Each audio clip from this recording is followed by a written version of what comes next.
Evening, race fans. Welcome to the North Wilkesboro Speedway here in North Wilkesboro, North Carolina. Where tonight, round number 10, the championship round of the Grisdale Racing Products Winter Meltdown presented by Caldecott Millwright Services and London Recreational Racing presents a 225-lapper here tonight to decide tonight's champion. And right now, time trials are on the racetrack as we speak.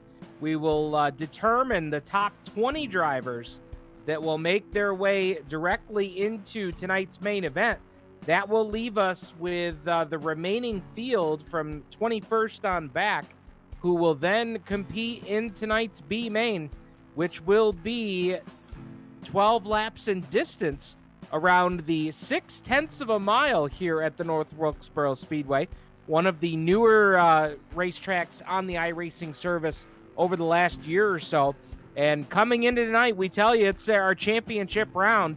And coming into tonight, Joe Lawrence, aboard car number 78, a driver on the APC series, has an opportunity to do something special here tonight and win the championship. And in order to do so, all he needs to do is have a fourth place effort or better, and that will lock up the 2021 Winter Meltdown Championship for Joe Lawrence. Gareth Gonder comes into the night with a very, very realistic chance to take home the title tonight. He's going to have a win and a fifth place or worse for Joe Lawrence, or he's going to have to find a way to pick up 5 points to overtake Lawrence for the title. Dale Shaw and Tyler DiVincenzo still with an outside shot coming into the night. 17 points in arrears. It would take some help, but it's not out of the question. Colton Everingham, he's definitely got some work to do to try and win the title, but he's solidly right now in the top 5 in a battle there with Kyle Steckley. However, speaking of Colton Everingham, let's take a look at the hard charger points coming in tonight. And currently Everingham, the leader, and we've highlighted that several times coming into the race. He's got 86 positions gained. That's now, from the start. Oh, I'm sorry.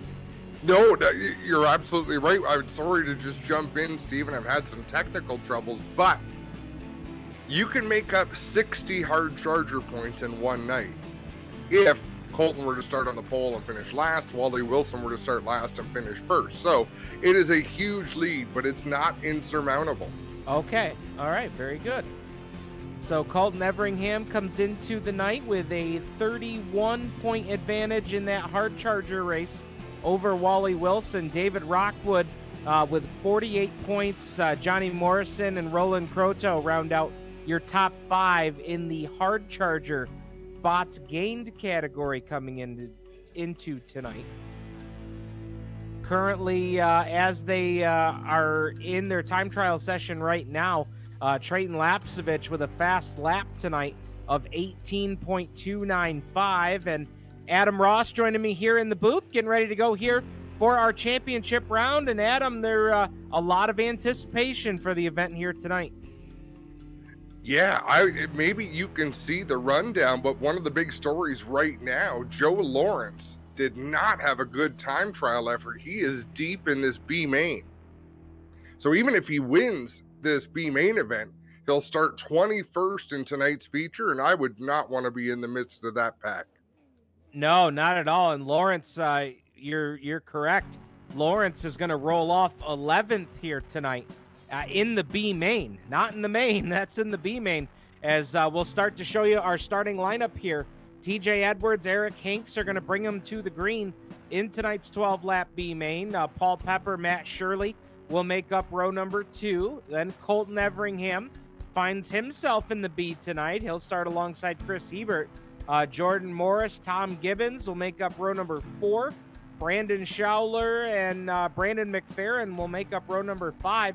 And there you see, starting in 11th place is Joe Lawrence in the 78. Now, he's only got to get one spot in the running order, B main, to get himself a qualified spot.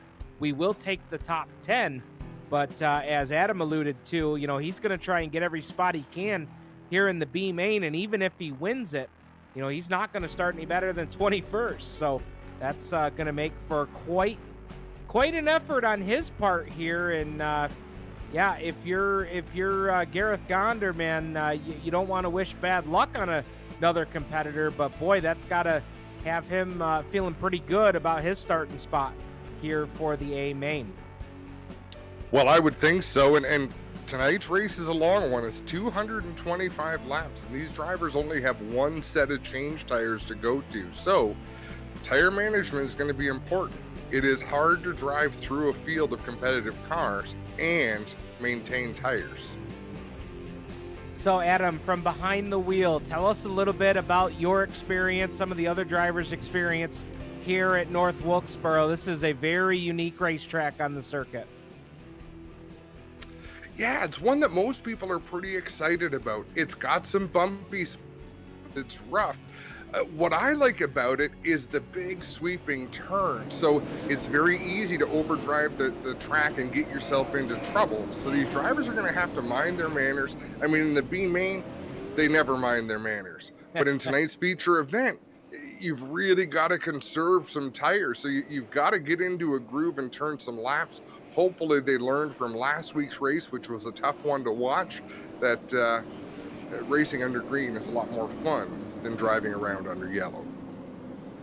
No doubt about that. We talked about your starting lineup for tonight, and TJ Edwards and Eric Hinks are going to bring us to the green. TJ Edwards looking for a bounce back effort here tonight, and getting himself a qualified spot for the main event would go a long way toward that, as lights are off on the pace car.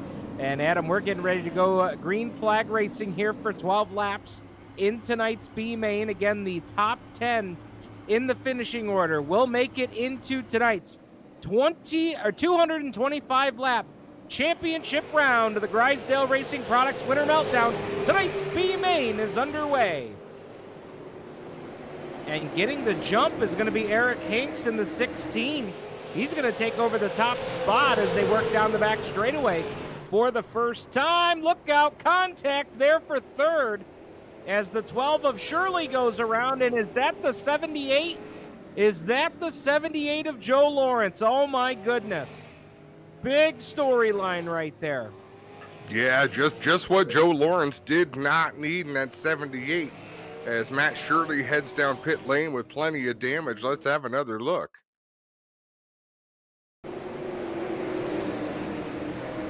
Get a look here at the replay. Shirley in the 12, and he is followed down, and boy, there may have been contact there, but it surely didn't seem like much. A little bit of front end damage there for Lawrence, and then the 38, I believe, comes in there toward the end and got a piece of that, as the smoke cloud was quite large there going into turn 3. That was Brandon Feeney that got a piece. So taking a look at Lawrence's car as he makes his way around the racetrack, the nose, the front end is definitely crumpled up a bit there on car number 78 for your point leader, but doesn't look like anything that's going to slow him down here to try and continue his march forward, trying to get a qualifying spot in tonight's championship round. Oh, what a good time this is. I've been looking forward to this for a week. These drivers have been looking forward to it. And, you know, as someone who helps run the series, I've got to thank the drivers, especially the ones that made it out each and every week this year. It's a big commitment. It's a big commitment of time, energy. Quite often you leave disappointed, but a lot of these drivers came back week in and week out. Absolutely, they did. And you guys had great turnouts each and every week. And, you know, it seems like we say it week in and week out, Adam, but if you make the top 30 in the starting field, I mean, just by starting each race to make that top 30, whether you time trialed in or raced your way in through the B main, it's a feat just in and of itself, just to qualify for these shows. Oh, it is so. We've seen Dale Shaw miss a race, and he's been probably one of the steadiest competitors we have. Steve Ovens, Adam Ross here in the booth, calling championship night here for the Grisdale Racing Products Winter Meltdown, presented by Caldecott Millwright Services and London Recreational Racing. And if you are just joining us right now on G-Force TV, we are live here from the North Wilkesboro Speedway here in North Carolina, the virtual North Wilkesboro Speedway.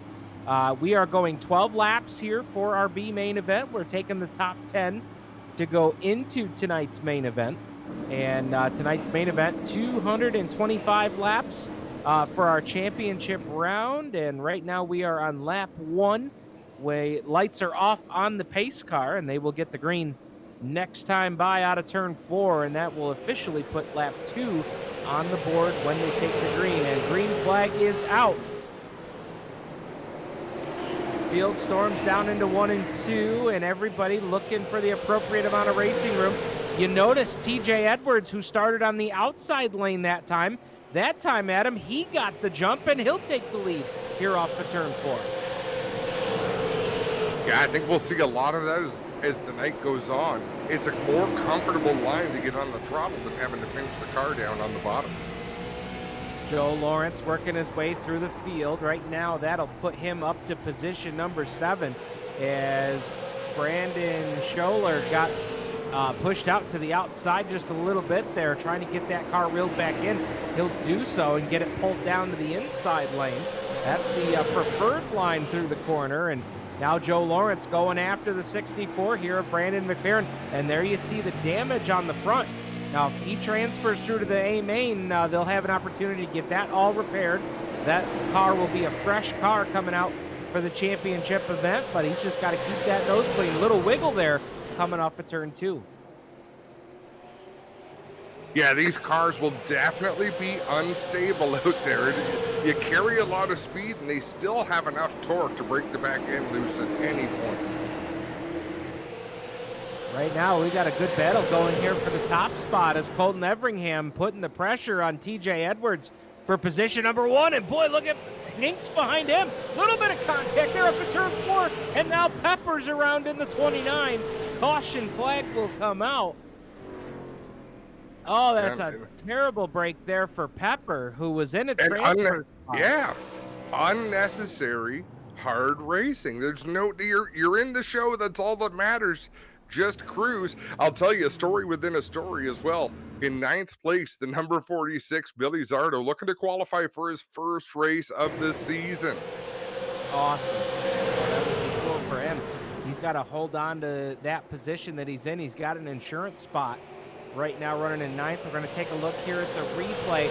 And the 16 of Hinks and Everingham got together.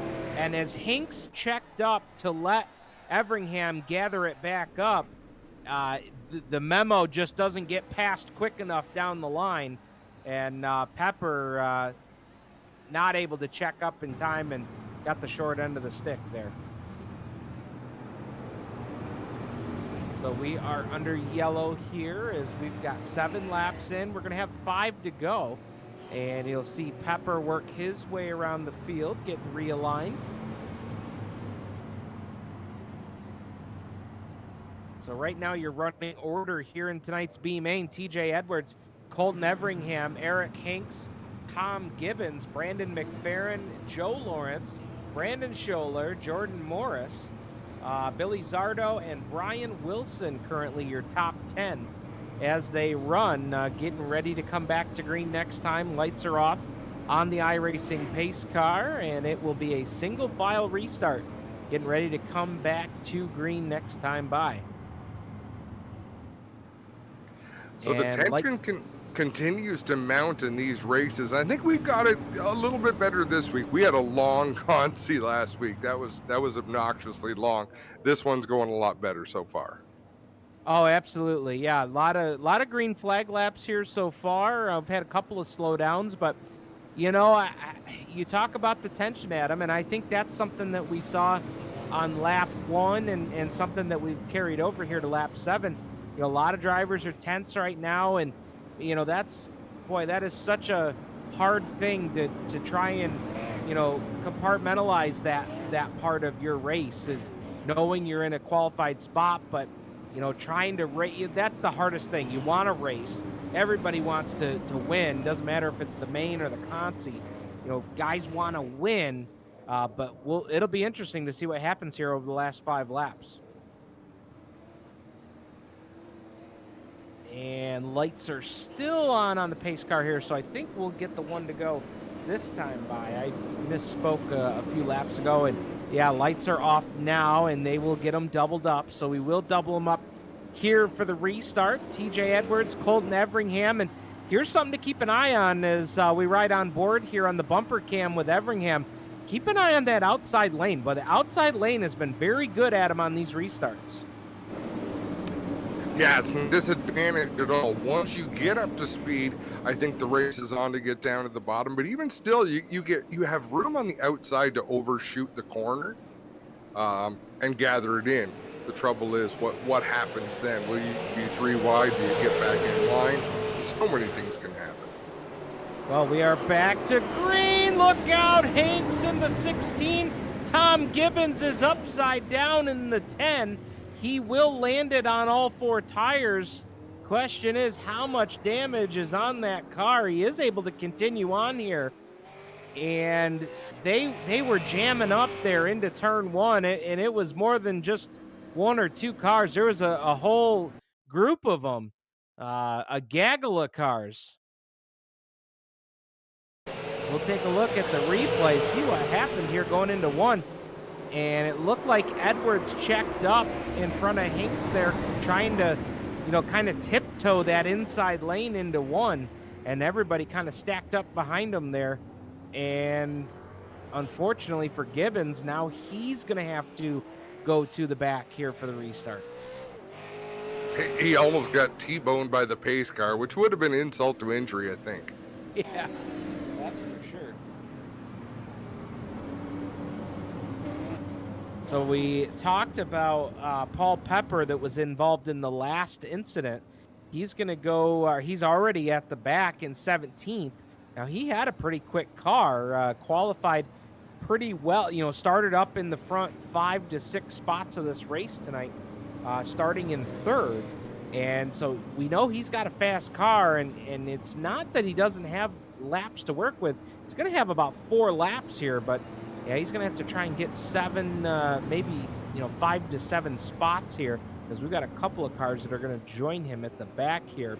Right now, that's going to pluck Gibbons out of the top 10, and that's going to move Chris Hebert into a transfer spot.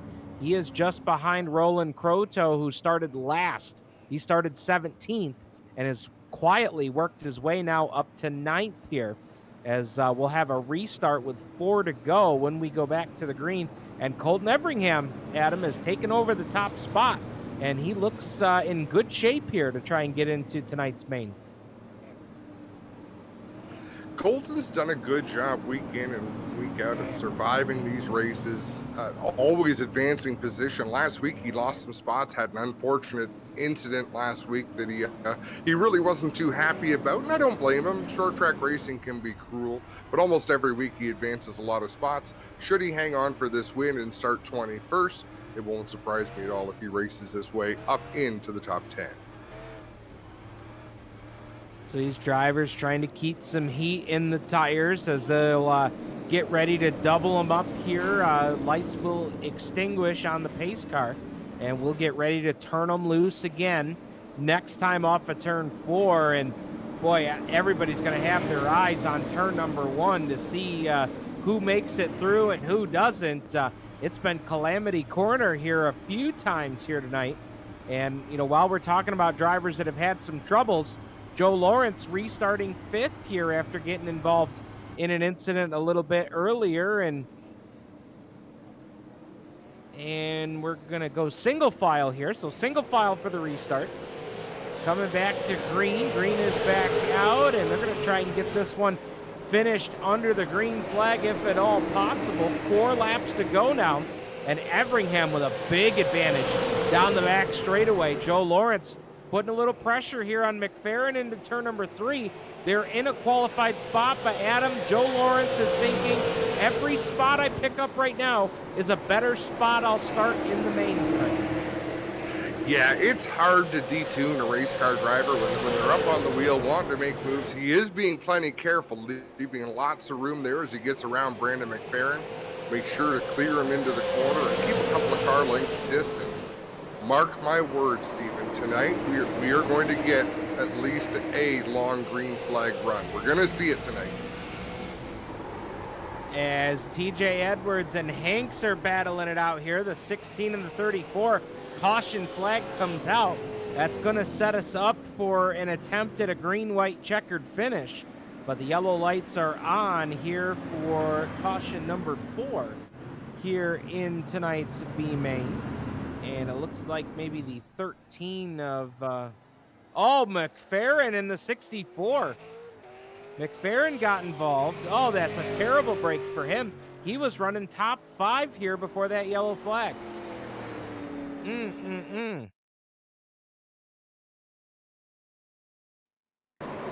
It all happens so quickly. So let's have a look. There's McFerrin running the bottom. TJ Edwards up on the outside.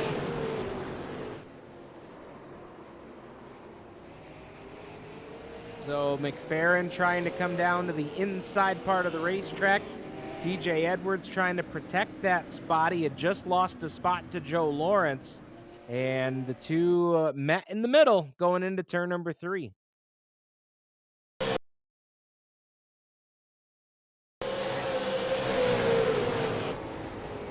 right, let's... Got a few drivers that are checking in here. A couple of A-main drivers that are watching the action here from the pit area. And let's take a look at the replay. I'll tell you, that was an incredible save by Edwards as him and Hanks made a little contact in 1 and 2. And McFerrin going for it all in turn number 3. Well, that's a tough one. And Adam, I'm going to refer back to something that you taught us early on in this series. When it comes to those kind of incidents, we're not judging intent. We're just judging on the fact of who was involved in the incident. Yeah, you break it down simply. You're either in it or you're not. And some wrecks look uglier than others. Some you might think, ooh, that seemed intentional. It's not our place to judge that.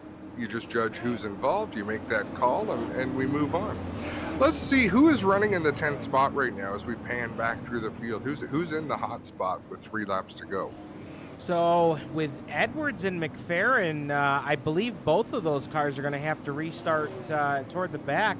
That's going to move Matthew Shirley and Brandon Feeney up into transfer spots right now, and that's where Feeney runs, position number 10 here for the restart, and he is going to have his hands full because guess who starts behind him? The 29 of Paul Pepper, who we said, keep your eyes on him. Now, I thought that Pepper's chances were pretty much out the window with a single file restart, but Adam, a couple yellows here have no doubt helped Pepper, and he's had to do a big job too. It's not just the yellows helping him out. He's had to get up on the wheel and pass cars as well. Well, yeah, you've got to avoid the wrecks. You've also got to make a move when they present themselves. So it's little column A, a little column B. I'm looking at Jamie Maudsley in a transfer spot. I believe this would be his first main event made since the very opening round. Now, he did miss a number of weeks, but great to see Jamie Maudsley get into the show. A fellow announcer, Stephen. Oh, that's awesome. You love to see stories like that as we are on the first lap of the green-white-checkered. Yellow lights are coming back on, and we've got the 114 of Brian Wilson crossed up over in turn number 2. And we will try the green-white-checkered one more time. And actually, we've got up to 3 attempts at a green-white-checkered. Now, the other thing to keep in mind is we've got 2 more attempts left at a green-white-checkered. Taking a look at the replay, and it looks like Wilson and the 10. Tom Gibbons, there in the corner. Yeah, the 10 of Gibbons got a little bit hot there into the corner, and some contact was made. Remember that idiot who said, hey, this Consi's really moving right along? Who was that? Oh, the announcer's cursed, right? Well, so we have potentially 2 more attempts at a green-white-checkered, but that we're keeping our eye on is the clock as well, because it's either 2 attempts at a green-white-checkered finish, or there is a time limit of 30 minutes. Now, we're at 21 minutes and 30 seconds, so we've got 8 minutes and 30 seconds left on that, whichever comes first. And I have a feeling we're going to get this one, and I think it's going to take 2 attempts here. So I think this one and we'll be good. Now, we'll have our eyes on the front of the pack here, Adam, for the restart, because I saw Joe Lawrence. Yes, he's in a transfer spot, but man, he's trying to get every position he can. And he was going to work on Hinks there in the GM Goodwrench car there on that restart. And Hinks is saying, man, I'm just trying to hold on to a spot here. If I have to give up second, I will. And that's smart money. That's the way you need to be thinking. And hopefully, I'm sure the race directors are mentioning that as this race goes on. But as I say, I had that feeling the feature event is going to see some lengthy green flag runs. I just think after last week, the debacles we had, the setup is better this week. It's a little tighter. I just think these drivers are going to get into that groove. And what that's going to do is set up when we do get a caution. It's going to be real interesting to see who might want to go into the pits, who's going to save that fresh set of tires for later in the race, because you are going to see a big fall off. You're going to see a second or more fall off in tires from the start of a run to the end of a run. And I think it's a reasonable expectation that we're going to see a lot of that strategy play out tonight, Adam. You know, like you said, they've got one set of tires to work with, and 225 laps. I think we're going to be way more apt to seeing that versus a 100 lap or 125 lap that we've seen in previous rounds. Tonight is going to open that window wide open tonight. I think that's what we're going to see. I've been wrong before. Everingham, Hinks, Joe Lawrence, your top 3 getting ready to come back to green, this time off of turn 4. iRacing pace car will pull off of the racetrack, and we are back to green. A big restart there for Everingham as he'll pull away by 2.5 car lengths into turn number 1. He'll lead him off of turn 2. Joe Lawrence going after Eric Hinks. Could not quite get himself by. Right now the battle for the transfer spot. Look out, TJ Edwards is around on the back straightaway, and the yellow flag will fly. Caution coming out. And that was just as Paul Pepper was trying to make a move to get himself into the top 10 to get a qualified spot. So a tough break for Pepper. He's going to have to re-rack it and try it one more time. Yeah, and I think it was Edwards that got out of shape off the corner, and it just took him a while to gather it in. Might have been some contact, or he was trying to stay off the car that he was racing with. Either way, a little bit of contact got around. Donovan Price involved. Brian Wilson just narrowly gets through. I believe that was Roland Croteau in our top 5 in hard chargers, and he's looking like he'll have a tough time qualifying. Yeah, been a tough night for Edwards. Got swept up in a couple of things here in tonight's B main, as we're going to try the green-white-checkered one more time here to determine our top 10 qualifiers. Right now, the running order is Colton Everingham, Eric Hinks, Joe Lawrence, Brandon Scholler, and Jordan Morris, your top 5. Billy Zardo, Chris Hebert, James Maudsley, and Matthew Shirley, along with Brandon Feeney, your top 10 as they run on the racetrack right now. So that is going to be interesting. Everingham seems to have things under control up front. I think the battle here for this green-white-checkered is going to be for 9th, 10th, and 11th. Matthew Shirley, Brandon Feeney currently with qualified spots, but Paul Pepper, Tom Gibbons, hey, maybe Brandon McFerrin not out of this one yet either in the 64. He's right there with those guys hovering around that transfer spot. It's going to get pretty dicey here. And Adam, our final attempt here to green-white-checkered. Going to be interesting. 1.2 miles to go here. And it couldn't come soon enough for my liking. And this race may still time out. How close are we? We have 3 minutes and 50 seconds left on the clock. Lights are still on the pace car, so I believe we're going to have one to go this time by. So yeah, we're going to cut it close just like we did last week. But I think that once we get up to speed, but we're still going to have another lap of pacing here as the lights should get turned off this time as the field comes by the start-finish line, and it does. So we will go green next time by, but that's going to leave us with about 3 minutes to go. Trying to get 2 laps under green here to finish out tonight's B main.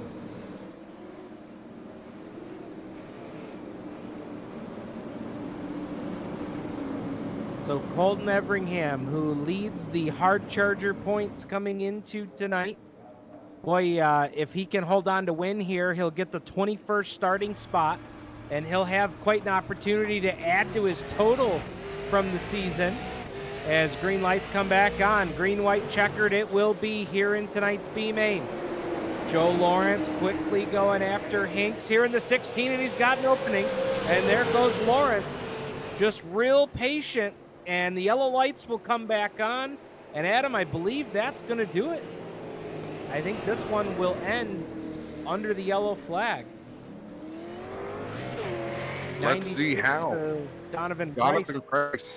Let's see how the results shake out here. Top 10 transfer. It looks unofficially like Brandon Feeney grabs the final transfer spot. Unless iRacing shuffles things up. So a little bit of checking up there. And a couple cars getting mixed up there. Edwards got, Price with a parting shot there to McFerrin in the 64. And boy, if this is the official finishing order, man, Adam, what a heartbreaker for Paul Pepper in the 29, who is not going to get a transfer spot. Feeney will take that final spot in 10th, and Pepper really going to leave this one wondering what could have happened if.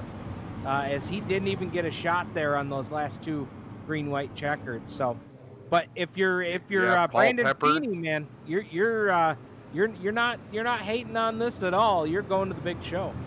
Yeah, and that's how this goes. So they've got to make it around. They've got to run all the way to the checkered because it will end under yellow at this point. But Colton Everingham should start 21st.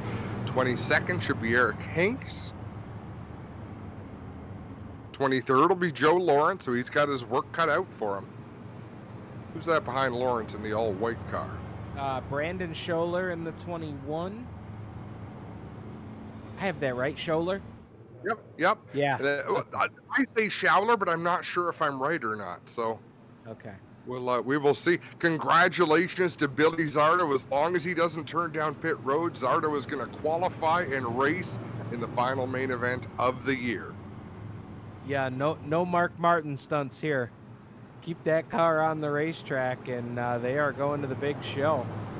25 seconds remain on the clock, and that's going to do it here for this one. We're on the final pace lap here. It should time out as we get ready to come back this time by. 10 seconds showing on the clock here. Colton Everingham going to be your winner tonight in tonight's B main, and the clock will strike 30, and that will call for the checkered flag, and Everingham will take it, and he will start in position number 21 for tonight's main event.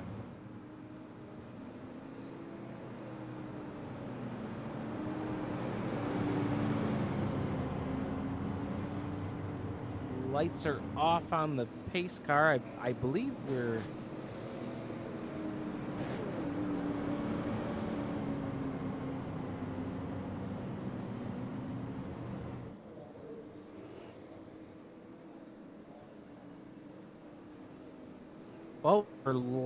lined up here.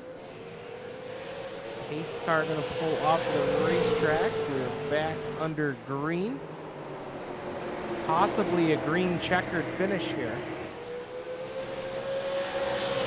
iRacing caught me on this a week or two ago. I should have known better. All right, Colton Everingham going to bring it across the line. It was a green checkered finish, and he will pick up the win. The question is going to be who's going to get the final transfer spot. And it looks like we did have a change in position. Colton Everingham, Eric Hinks, Joe Lawrence, Brandon Schauler, Jordan Morris, the top 5. Billy Zardo will start the main.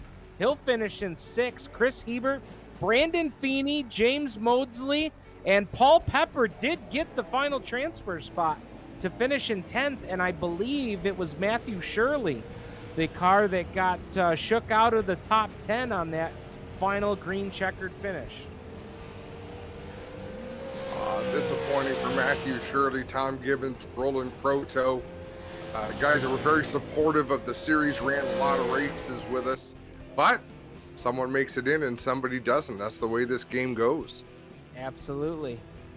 Checkered coming out here, and we will get the drivers ready to line up for 225 laps here this evening. And Adam, I believe the magic number here tonight was 10 for the invert. So Trayton Lapkovich. Yep. Trayton will be starting 10th. Whoever timed 10th should be on the pole. And that will be Jamie Dyson getting ready to take it away from the pole in the APC Auto Parts number 11. He will look to rebound from last week. He'll start from the pole alongside Brody McPherson aboard car number 56. Dale Shaw, Ryan Dyson will make up row number 2 aboard the 83 and the 28. Kyle Steckley comes into the night top 5 in the point standings. He'll start 5th alongside Justin Collison. Gareth Gonder, here's a guy to keep your eye on tonight. Aboard the Grande sponsored number 81. He's got an outside shot here. Well, I shouldn't even say outside shot. He's got a great shot at the title. He's got to have 5 spots on Joe Lawrence at the end of this one. He'll start alongside Tyler DiVincenzo, who has an outside shot coming into tonight. About 17 markers back. He's going to need some help, but it's certainly not out of the question.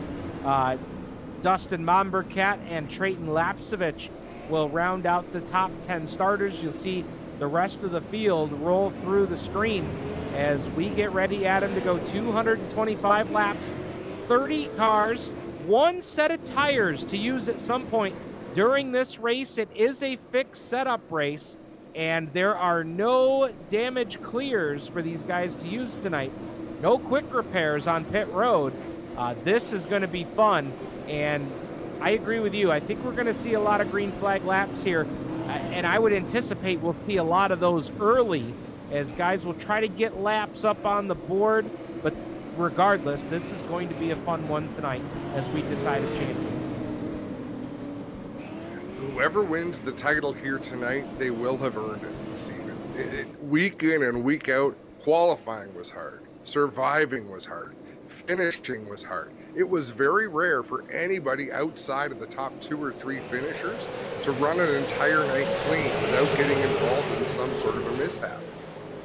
The championship round here at North Wilkesboro Speedway is green, and leading the charge down the back straightaway is Jamie Dyson. In the 11, he'll take a couple of car lengths on Brody McPherson, running in second in the 56. Meanwhile, they're side by side here for third. That's Dale Shaw in the Shaw Motorsports 83 down to the inside, but with the advantage up top is Ryan Dyson. So put Dyson, McPherson, Dyson, your top 3 as we come off a turn 4 to put 3 laps on the board. A lot of drivers trying to get single file, just find a spot they can turn some laps. I like what I'm seeing so far. Gareth Gonder is tucked up under the back end of Kyle Steckley, but alongside him you can see they're not even racing really closely. Justin Collison, he's leaving a few feet between himself and Kyle Steckley on the inside, right behind them. Of course, as I say that, a little bit of contact. Yes, sir. They got together. They sorted it out. Incidental contact there. They both race on, and Collison going to continue to work that outside lane. And I have to imagine he's going to want to try and force his way to the inside whenever an opening presents itself. But for right now, he's just going to kind of keep his spot there, try to continue to battle Steckley as the yellow comes out. First yellow flag of the night coming out here on lap number 5. So we get 5 in, and we will slow here for our first yellow flag of the night. Stephen, it is my unpopular opinion that if you try to run the bottom of the track all night long, you are going to use up your tires. The line at this track and where all the rubber marks are is about a lane up to 2.5 lanes up. Running the bottom might feel good for the short term. I just worry it's going to eat up a lot of rubber, as I believe it was Johnny Morrison in the 86 that had the trouble. And around, and boy, one car got into him pretty good there with nowhere to go. David Miller in the 11 machine, the 011. Tough David break there Miller for. He's a great example of a driver who was out. He might have been out for all of the races. If not, he was out for most of them. And just quietly goes about his business, seems to enjoy himself, doesn't put up too much fuss about anything. And hopefully he's having a good time. He's going to pull down onto pit road.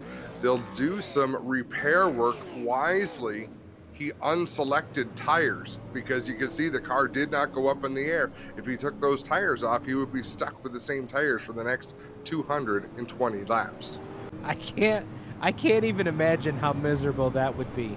I mean, a simple mistake like that, and then you have to run 220 laps on the same tires. Oh man, that would not be fun. Oh, that would not be fun.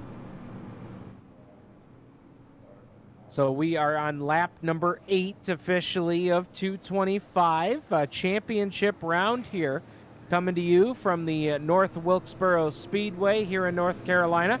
Round number 10 of 10 for the Grisdale Racing Products. Winter Meltdown, presented by London Recreational Racing and Caldecott Millwright Services. And Adam, they have taken the 1-to-go signal as they come through 1 and 2. But Adam, we should mention this right off the top. What great support you guys have had for the series here. Trying something new, and it was awesome to see the support you guys had for it right out of the gates. The drivers stepped up and supported it. Of course, Grisdale Racing Products, Caldecott Millwright Services, London Recreational Racing. So thankful they all got on board. Gave us something to do for a couple of months where, Stephen, we all just want to go racing again. We all want to get back to some sort of normal. I know this isn't what we shoot for, but it's not a bad fill-in while we wait to get back to racing. No, not at all. And just as we went back to the green, the yellow coming out, and our spotters have our eyes on the 11 of Miller. And that would be unfortunate for him. Two laps in a row. Let's see what happened. A couple of guys had some contact. I think that was after the yellow came out. And let's see, that's the 66th. That's Jordan Morris, who got twisted around and sitting backwards there in 1 and 2, drawing the yellow here for the second time tonight. 12 laps in.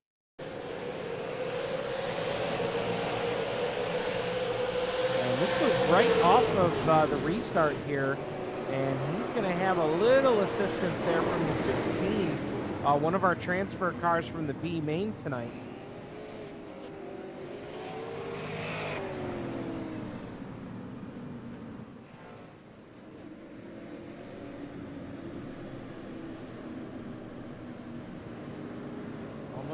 Oh, there it is. Eric Hinks. Oh. All right. Message delivered there from Jordan Morris, letting Mr. Hinks know he didn't appreciate that. Surely they were not exchanging addresses for Easter dinner, that's for sure. Oh, baby. That's not something I expect to see on lap 13 of 225. But we expect to see that maybe in the last 25 laps of this one tonight. But the pot overfloweth here on lap number 13. Yeah, it's good when they're staying this calm off the start of the race, really. And that you'll notice, watch the racing in the top 10. And again, I'll make a fool of myself. They tend to get things sorted out amongst themselves. They tend to give and take a little bit more than drivers deeper in the field. But The trouble with being at the back of the field is you're always going to have to race through the wreck. So that's, you will get more and more people involved deeper in the field. It is a minefield.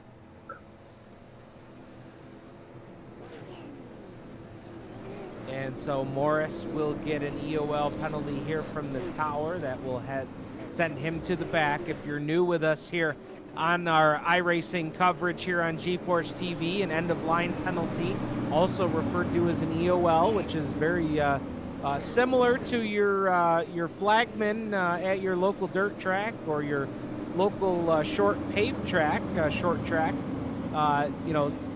Pointing the black flag and sending a driver back to the tail of the field. Very similar to what we have here with the EOL penalty. But we are getting ready to go back to the green. Pace car pulls off the racetrack, and we're back to green here on lap number 16. And once again, it'll be Dyson leading them into turns 1 and 2. That's Jamie Dyson out front, and now Ryan Dyson trying to battle here with McPherson for the second spot, trying to make it an all Dyson top 2 here as they come off of turn 4. The Dyson brothers do amazing work with the APC series, doing a lot of media work and things like that. We are under yellow once again, so this is not the start that we were hoping for in this one.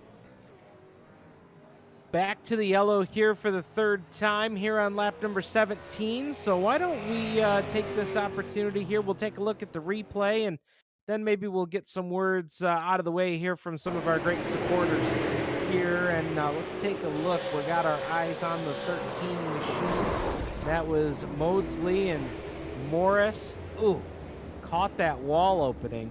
Not good. Not good, and that's definitely going to do some damage there to both of those cars, and no quick repairs to be had here. So we'll step aside. A couple of cars coming down pit lane. When we come back, more coverage of championship night here for the Winter Meltdown from North Wilkesboro Speedway. What makes a trailer a Miska? Is it the heavy-duty Canadian steel they're made from? Or is it the exceptional finish that will last year after year? How about knowing that these are the best back trailers in the industry? These are the reasons you buy Miska. So what makes these trailers a Miska? It's the hard-working Canadians who craft them. We are Miska. We are Canadian tough. There are a lot of things in this world that are fake. Your food shouldn't be one of them. Pinty's Man Cave sausages and street dogs. Authentic food for real people. Crave the cave, friends. Pinty's Man Cave. A guy like this, who relies on his truck for work, knows that his truck will take care of him if he takes care of his truck. And WeatherTech has always been the ultimate protection. From floor liners to no-drill mud flaps to tech liner for your truck bed to bump step to the handy under-seat storage system. And Cup Phone keeps phones secure in any cup holder. Order your ultimate protection today at weathertech.ca. There are a lot of things in this world that are fake. Your food shouldn't be one of them. Pinty's Man Cave ribs. Authentic food for real people. Crave the cave, friends. Pinty's Man Cave.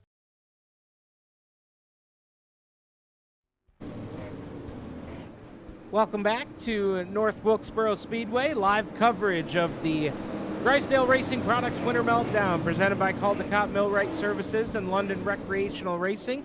Here, live on GeForce TV, Steve Ovens, Adam Ross here in the booth. Matt Thomas, our executive producer in the video studio here tonight from the FLX Media Group studios, getting ready to bring us back to green. 225 laps the distance for our championship round here tonight as we get ready to bring them back to the green, and it will be Jamie Dyson leading them down into turns 1 and 2, and look out, Dale Shaw, what a save, but he gets caught up. Car shoots back up the racetrack. He's going to gather a couple of guys up with him, and just like that, we'll go back to the yellow. And Adam, I do have to say, yes, we're back under the yellow, but a very uncharacteristic problem there for Dale Shaw. You just don't see that every week on this series, not by a long shot. I'd like to see that off the back bumper of the 83 car.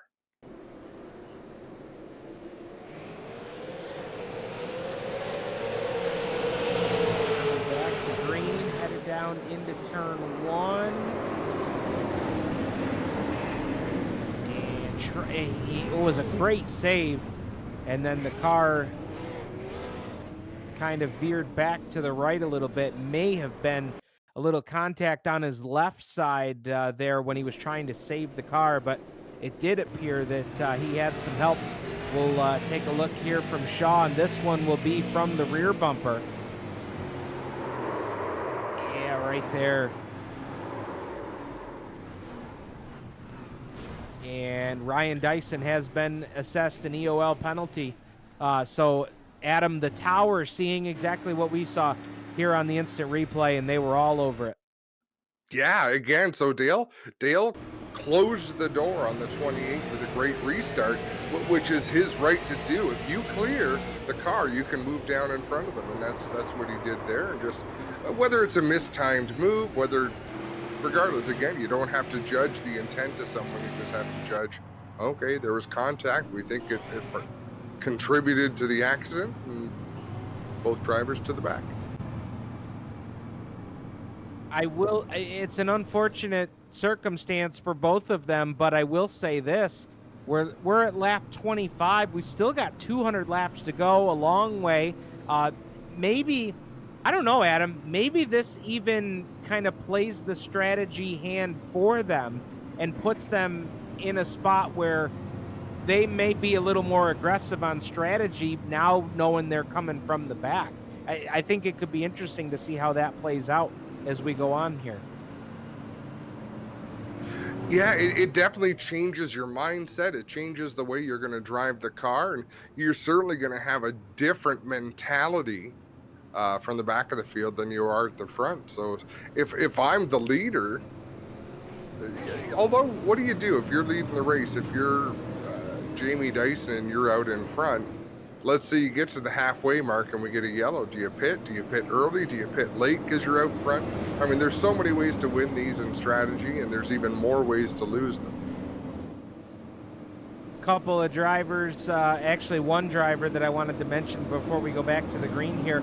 Adam, I think you had mentioned James Modesley had made his first A main tonight. Unfortunately, here on lap 25, he's had to call it a night and will not finish tonight's race. Yeah, Maudsley, it's his second start. He raced in the very first event. Billy Zardo, the black and green number 46. It is his first race. Very good. Well, unfortunate there for Maudsley as we've got a change for the lead, and it was on the outside groove for the restart, and we saw that quite a bit in the B main.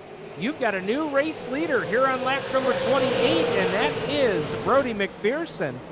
He'll officially take the lead here on lap number 29. And he's got a good advantage, and look who's following him up the outside groove. It's Kyle Steckley and now Tyler DiVincenzo in the Reaper Speed Lab 97. Look at Dyson trying to shut the door off turn 4. DiVincenzo catches a little bit of the wall. No worse for the wear. He'll continue on. As it'll now be McPherson, Steckley, and Dyson the top 3, and now here comes Justin Collison. Oh, Collison got up on the rumble strips on the inside.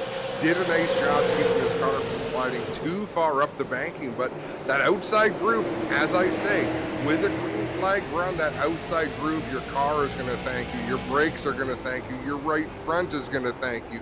Let's see how much of a hurry Tyler DiVincenzo might be to get back down to the bottom, as he's got Trayton Lapsevich applying the pressure from behind. And first time we've mentioned Lapsevich since the starting lineup tonight. And Adam, I don't think it's any surprise to see him in that outside lane for all of those reasons that you just mentioned, trying to take care of his stuff. Oh, for sure. That's my opinion, is the outside is a little bit safer place to be. Although, if you have to choose, Kyle Steckley, who's gotten out front in that quick number 24, that's really where you want to be, out in the lead with a couple of car lengths between you and your nearest competitor. Steckley lighting the fire early here in the quick 24. as he'll haul it off into turn one. Right now, keeping an eye on a couple of cars here. Joe Lawrence, your points leader coming into the night.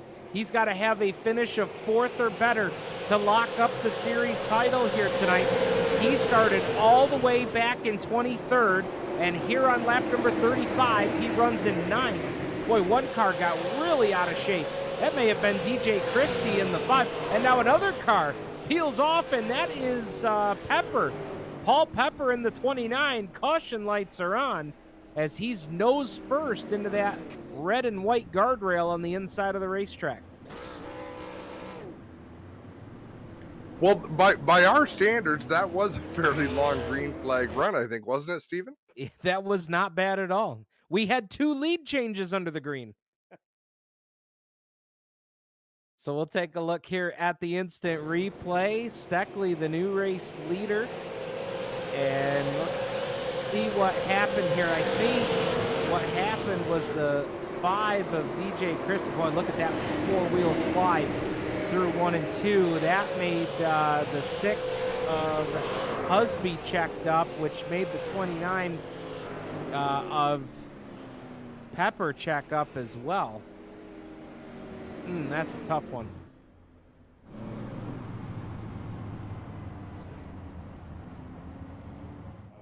So 37 laps now on the board. As we mentioned, Kyle Steckley, just before that yellow flag, taken over the race lead. He's going to now start on the inside line. Be interesting to see what McPherson can do on the top side. He's going to have Tyler DiVincenzo on the outside line with him. Jamie Dyson going to have to restart on the inside lane, along with Trayton Lapsevich and Gareth Gonder, Collison, and Dustin Mombercat rounding out your top 8 for the restart, and those guys will be up in that top lane as well. So correct me if I'm wrong, but it looks like Dale Shaw just got the lucky dog free pass to get around the leader. So from that yellow with damage on, Dale Shaw has the wherewithal to know, don't worry about losing a lap. Get as much of your car damage fixed as you can. Otherwise, you run the risk of overheating the engine and blowing it up, or hurting the. Yeah, that definitely played out well for him here. 39 laps on the board. And Adam, I've got to change headsets real quick here, but I did want to mention Kyle Steckley, because this is not a name unfamiliar to race fans that have watched our coverage on GeForce TV. We saw him run very well turning right and left last year. And it's good to see him, your race leader here with the Winter Meltdown Series.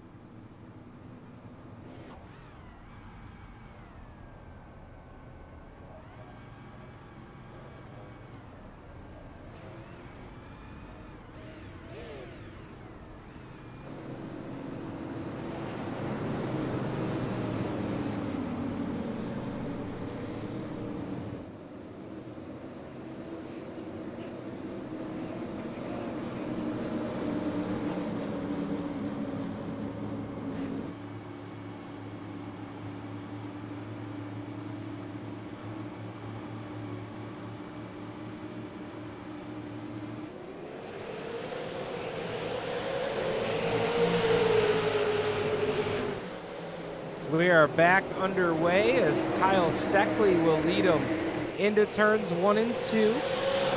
Down the back stretch, McPherson will slide back to position number 2. So a great restart there for Steckley to take over that top spot, as DiVincenzo will hold on to 3rd now, moving his way up to 4th as the yellow flag will come out.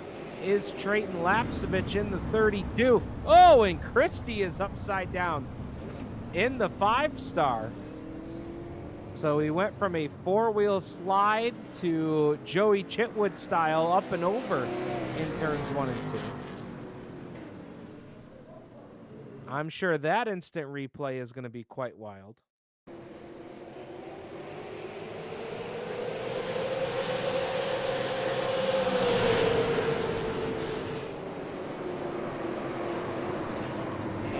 Colton Everingham with a little bit of contact, and then got a second time, and up and over goes Christie. Oh, a tough break for him.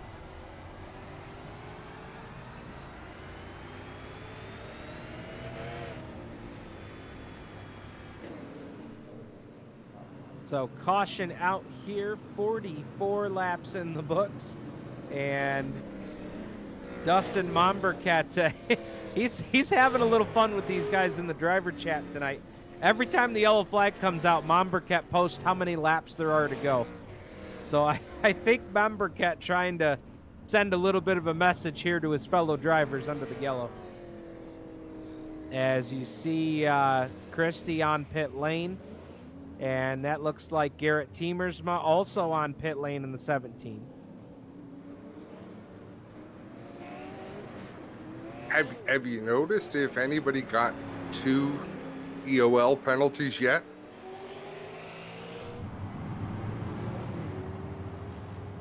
It does appear that Colton Everingham has received an EOL for this most recent incident. Johnny Morrison has been given an EOL as well.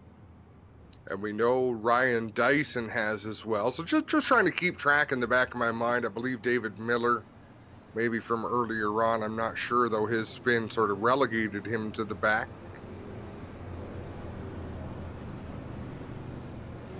So 45, now 46 laps in, and let's check in quickly here and take a scan of the folks that are joined us here on the GeForce TV chat. And we've got Blake Neer checking in tonight, rooting on Wally Wilson. Awesome, good stuff. Blake Neer, who's got a win on the Winter Meltdown series this season. Got the another check-in this week from the Stickers and Scuffs podcast, rooting on a beautiful save there by DJ Christie. Unfortunately, it didn't work out so well for him here this most recent incident, but yeah, big save for him there a couple yellows ago.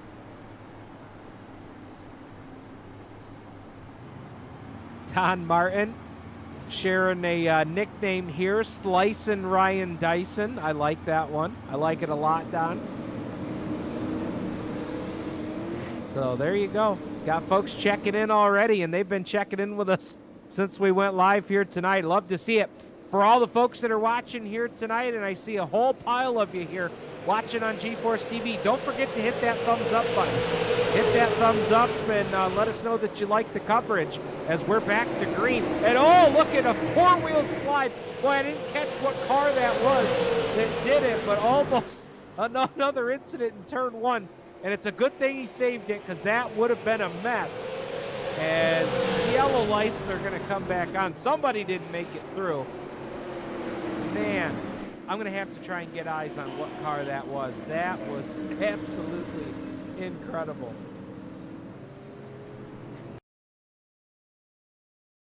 And I think it was Wally Wilson. We'll see what put us under the yellow flag here. And after we see that, we're going to have to see this save from Wally Wilson, man. That was spectacular. Now, this is going to happen after that. And, oh, Paul Pepper trying to change lanes going down to the inside, and I think Brandon Feeney was there. Couldn't quite clear him, headed down to the inside, and that sent the 29 spinning toward the guardrail, and he got some front-end damage out of that one for sure. So Pepper being assessed an end-of-line penalty for that incident. And man, we have got to see the save from Wally Wilson. That was spectacular. I don't know how he saved that car going into turn one. It was a wreck. It just didn't cause the yellow.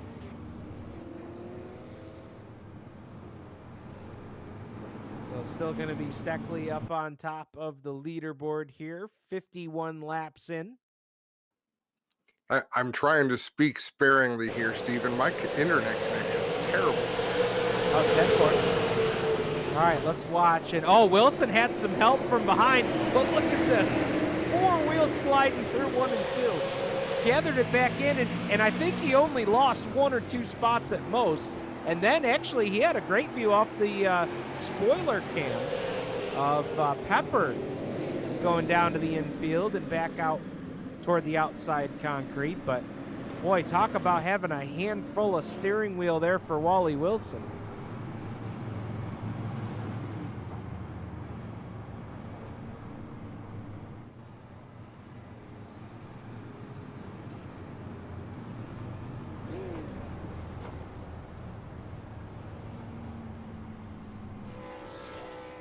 So on that restart, Trayton Lapsevich was able to use the inside lane to take over the second spot away from Brody McPherson.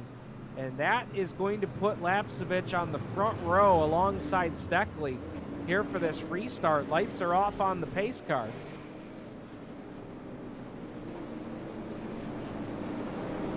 $53 laps in out of 225 here tonight for our championship round. So get comfortable. We've got a lot of action to bring you tonight. Hopefully you got your favorite beverage or snack, maybe a couple of Papa Tops here. Getting ready to watch some close super late model action here for the Grisdale Racing Products Winter Meltdown. Coming back to green, it's going to be Steckley, and Steckley got a great restart. Boy, did he need one, because he has got the restart king to his outside. Trayton Lapsevich in the Reaper Speed Lab 32. Lapsevich to the outside. They're still side by side for the top spot. Lapsevich up high, Steckley down to the inside, and look at Joe Lawrence now making a move to the outside lane.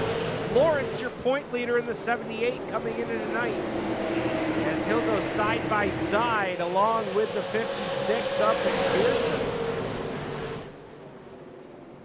That front duo, and just behind them, here comes Gareth Gonder in the Grande-sponsored 81 team car. As he'll try to make a move down to the inside. McPherson got forced out to the outside group just a little bit. That opened up the door here for Gareth Gonder, trying to go after a title here tonight, and he is watching Joe Lawrence drive away ahead of him. Right now we'll ride on board with Dustin Mombercat. Oh, Mombercat got a little loose coming off the corner there. I think he caught the grass just a bit coming off of turn 2, as they'll bring it through 3 and 4 on the far end of the racetrack. 58 laps now on the board, and it's still Kyle Steckley out front. We are watching the battle here for position 6, 7, 8, and 9. As Gonder going after McPherson. Now here's Mombercat down to the inside of Collison and trying to bring Jamie Dyson with him. Jamie Dyson, who's trying to claw his way back up through the pack, and it looks like Brandon Feeney got involved in an incident there, and he is going to hit pit lane aboard car number 38.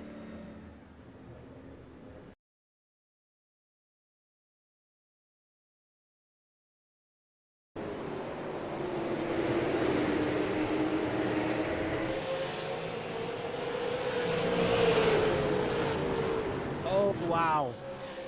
Oh, and then Feeney collected Colton Everingham in the 48. Ouch.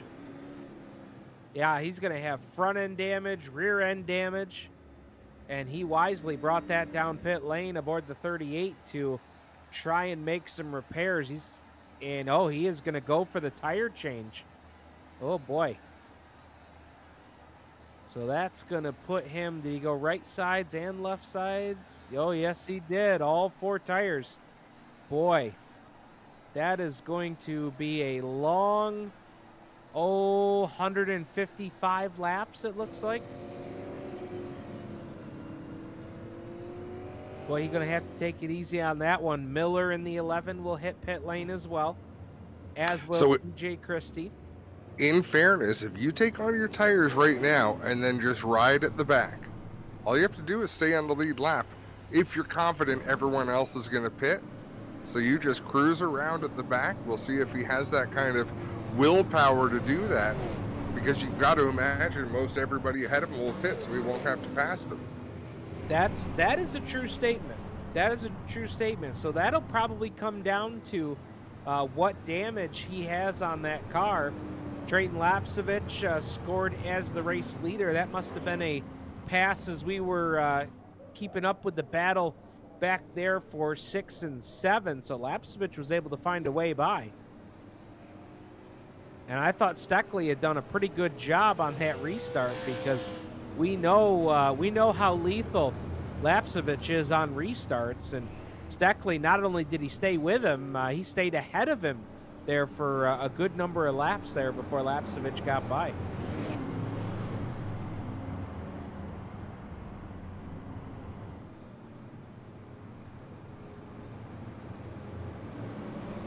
So it's Lapsevich, Kyle Steckley, Tyler DiVincenzo, Joe Lawrence, Brody McPherson, the top 5, Dustin Mombercat, Justin Collison, Jamie Dyson, Ray Morneau, and Ryan Dyson rounding out the top 10 cars. Wally Wilson running in position number 11. If you're a fan of Eric Hinks, he is running in 12th. Mike Husby is 13th. Connor Ross running in 14th. And David Rockwood currently rounding out the top 15 in the running order as we are working lap number 64.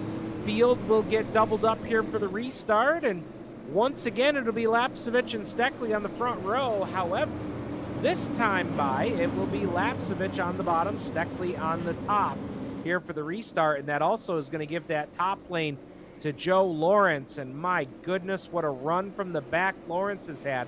23rd to 4th in 64 laps as we come back to green.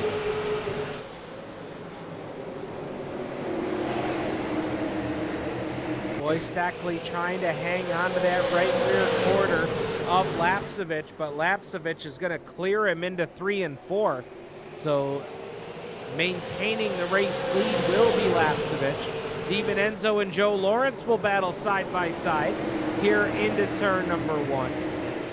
Lapsevich down low, Lawrence up to the top side, and now they're bringing Mombercat with him. Mombercat trying to break into the top 5, and he has here on lap 66. So now in the top 5 for the first time tonight is Mombercat in the 16, and what a good battle here for 3rd, 4th, and 5th. 3 cars battling it out here into turn number 3. And boy, Mombercat, he's not saving stuff right now. He is going after it, going to the whip here on Tyler DiVincenzo for 4th. And it looks like he may have a nose on him into turn 1. Yeah, he drove that car hard. He wanted that spot bad. He went out and got it. And it looked like DiVincenzo there elected to fall in line behind Mombercat, because he's got Brody McPherson right behind him, Justin Collison, Ray Morneau. That is a tight train right behind this battle. How about this, Adam? Joe Lawrence finding himself now in position number 3. And if that reminds you of last week, I don't know what does. They just pouring it on here.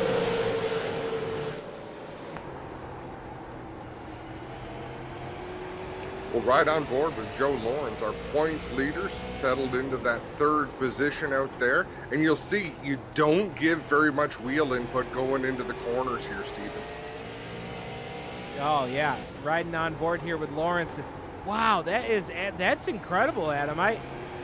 First time I've seen that tonight, but these guys, they turn right to go left. I mean, you thought you're driving a sprint car going in the corner. Look at that thing.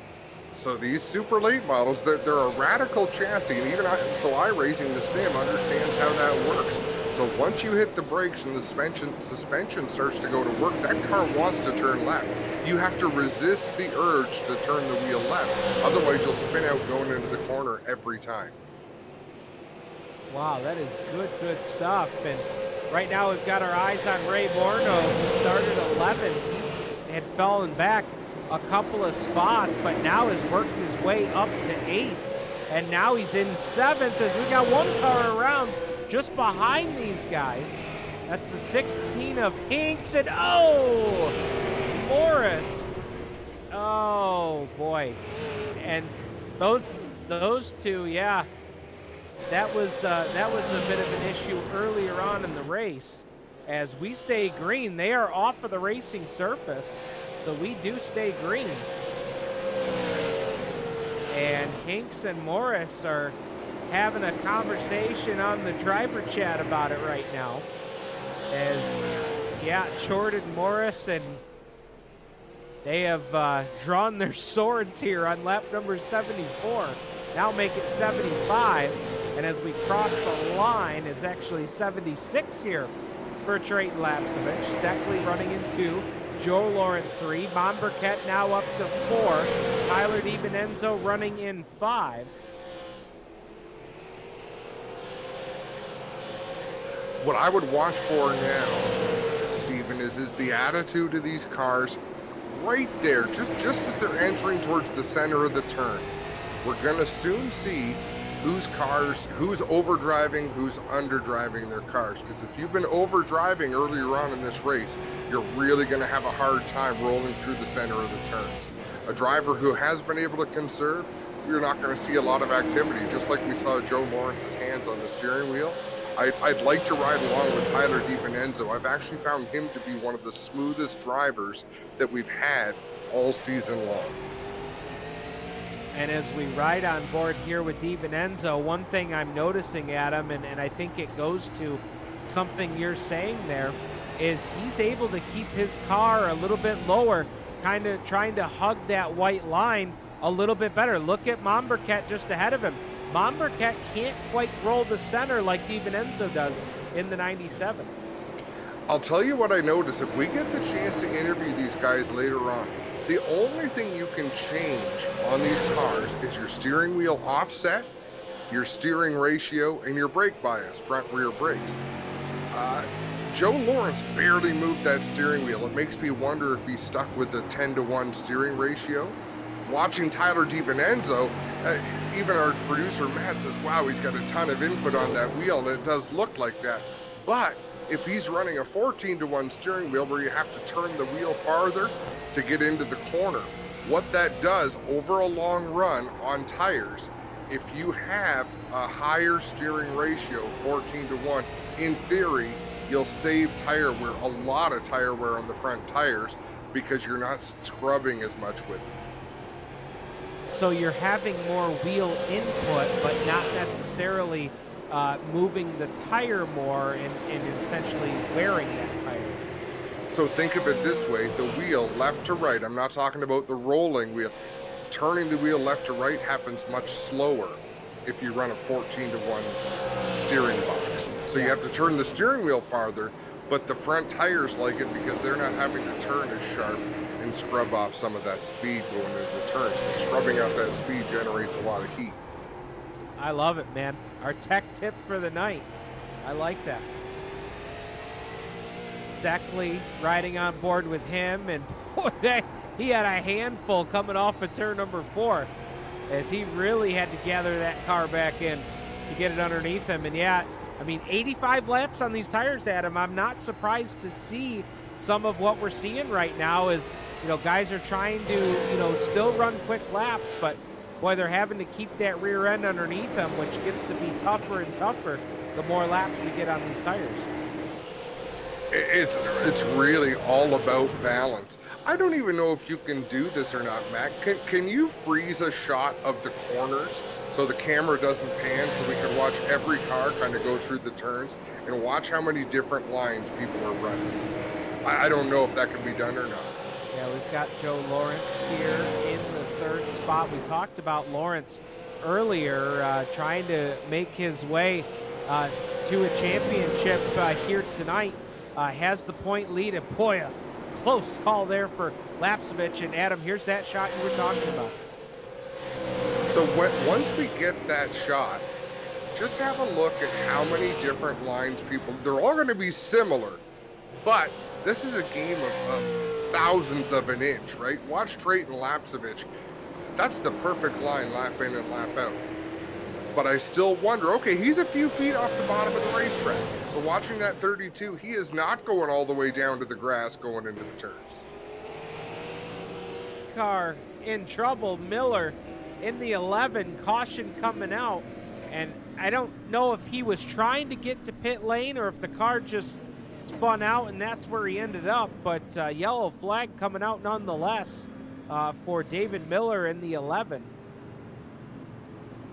And yeah, I'm not sure that he meant to come down pit road. He drives right through and will rejoin the pack.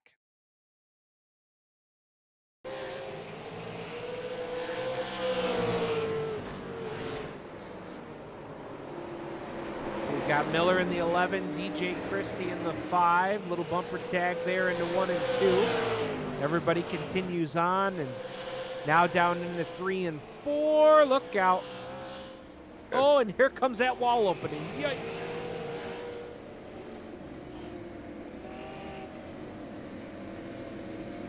That took a little while to develop. As David Miller takes that drive down the pit lane.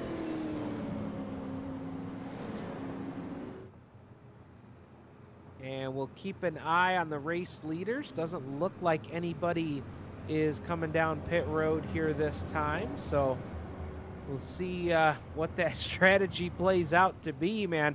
92 laps in, not quite to halfway. If drivers were thinking about splitting it half and half, we're not quite to that point, maybe about 20 laps away from there. Someone's going to force the issue. Someone near the front is going to come down pit road, one of these yellows, and it's going to be a chain reaction because people will have to decide in a hurry whether they want to or not. If I'm outside of the top 10 but on the lead lap and I haven't taken tires, if all the leaders go in, I'm going to stay out and hope for a yellow within 30 laps at the end of the race. I'd be curious to know what the fastest lap of the race was and what the drivers are turning now for fast laps.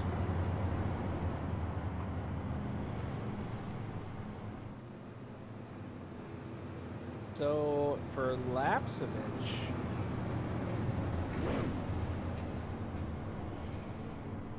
so 18.410 is the fastest lap we're hearing. So what was Lapsovich's last lap under green?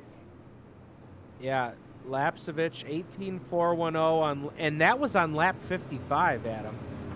His last lap was a 19.955. Actually, no, a 19.214, more like. So you're almost a full second there. 18.410 to a 19.214.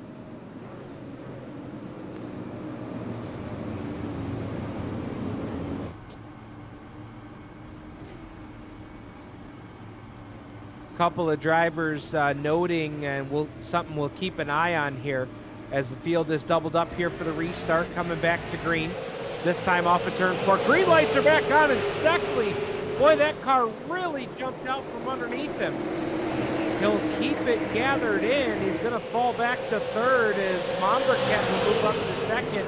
But they were talking about Steckley blinking a lot, having some connection issue there on the 24 before that green flag came back out. So we'll have to keep an eye on Steckley maybe having a connection issue. I don't know if that was related to him getting sideways on the restart. I wouldn't think that it was, but we'll keep an eye on Steckley there for sure. You wouldn't think so, but what a beautiful job by Tyler DiVincenzo, Justin Thomas, and Ray Morneau, all the drivers that were around him that checked up without crashing, allowed him to save that race car. Now, Kyle Steckley comes from the metropolis of Milverton, Ontario, as we've got a big old spin around in the back. That's Brandon Schowler in the 21. Not sure who else is involved in that. The 86, which is Johnny Morrison, isn't it? Yeah, Johnny Morrison in the 86 machine. But Milverton, I'm trying to think of an example that you might understand. You're from Waterloo? Oh, yeah, right around that area. Yeah, Central New York. All right, Milverton is about the size of half of Elbridge. Okay, very good. Only not as close to things. Yeah. So, great little town. That's where the race team is from. A lot of Amish community up in that neighborhood. But now you're talking my language. There you go. But internet signal not incredibly strong in Milverton. Adam, as we got to look at that replay, I just happened to notice a guy that got caught up in that one, and that was one of your title contenders tonight, Gareth Gonder. Now, Gonder was one of the guys that was locked right into the title chase tonight, and he has come down, or he's going to have to come down the pit lane. He's got all sorts of damage on the front end of that 81 machine.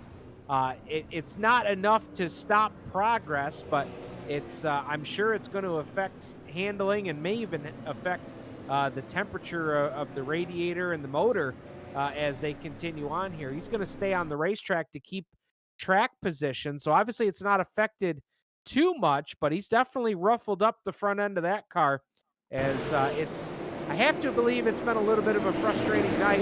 We'll see here on the replay. Gonder ended up, the 21 got around, and I think in trying to react to that, the back end came out from underneath Gonder. I don't know that there was contact there. Kind of a... The worst thing you can do in a race car, if you're trying to stay out of trouble, is drive as though you're trying to stay out of trouble.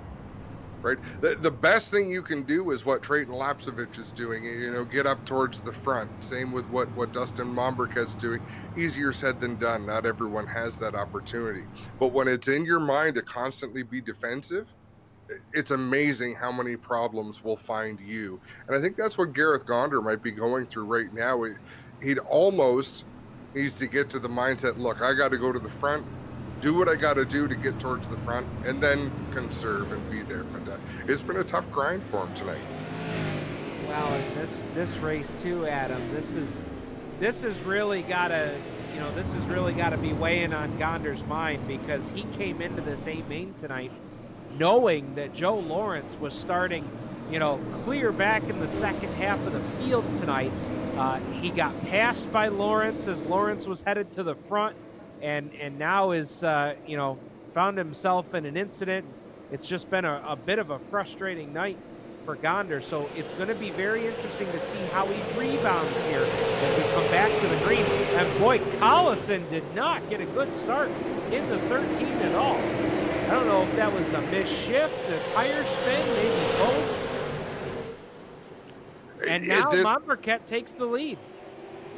Great move by Momberket. This is a point in the race where drivers might have already gone to restarting in third gear.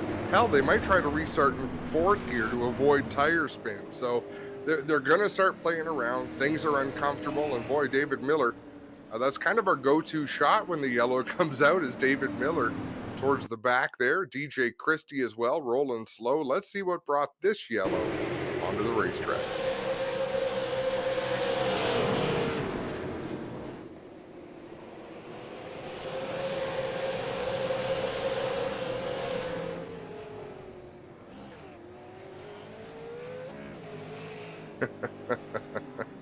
Nice 360 by Chris Hebert.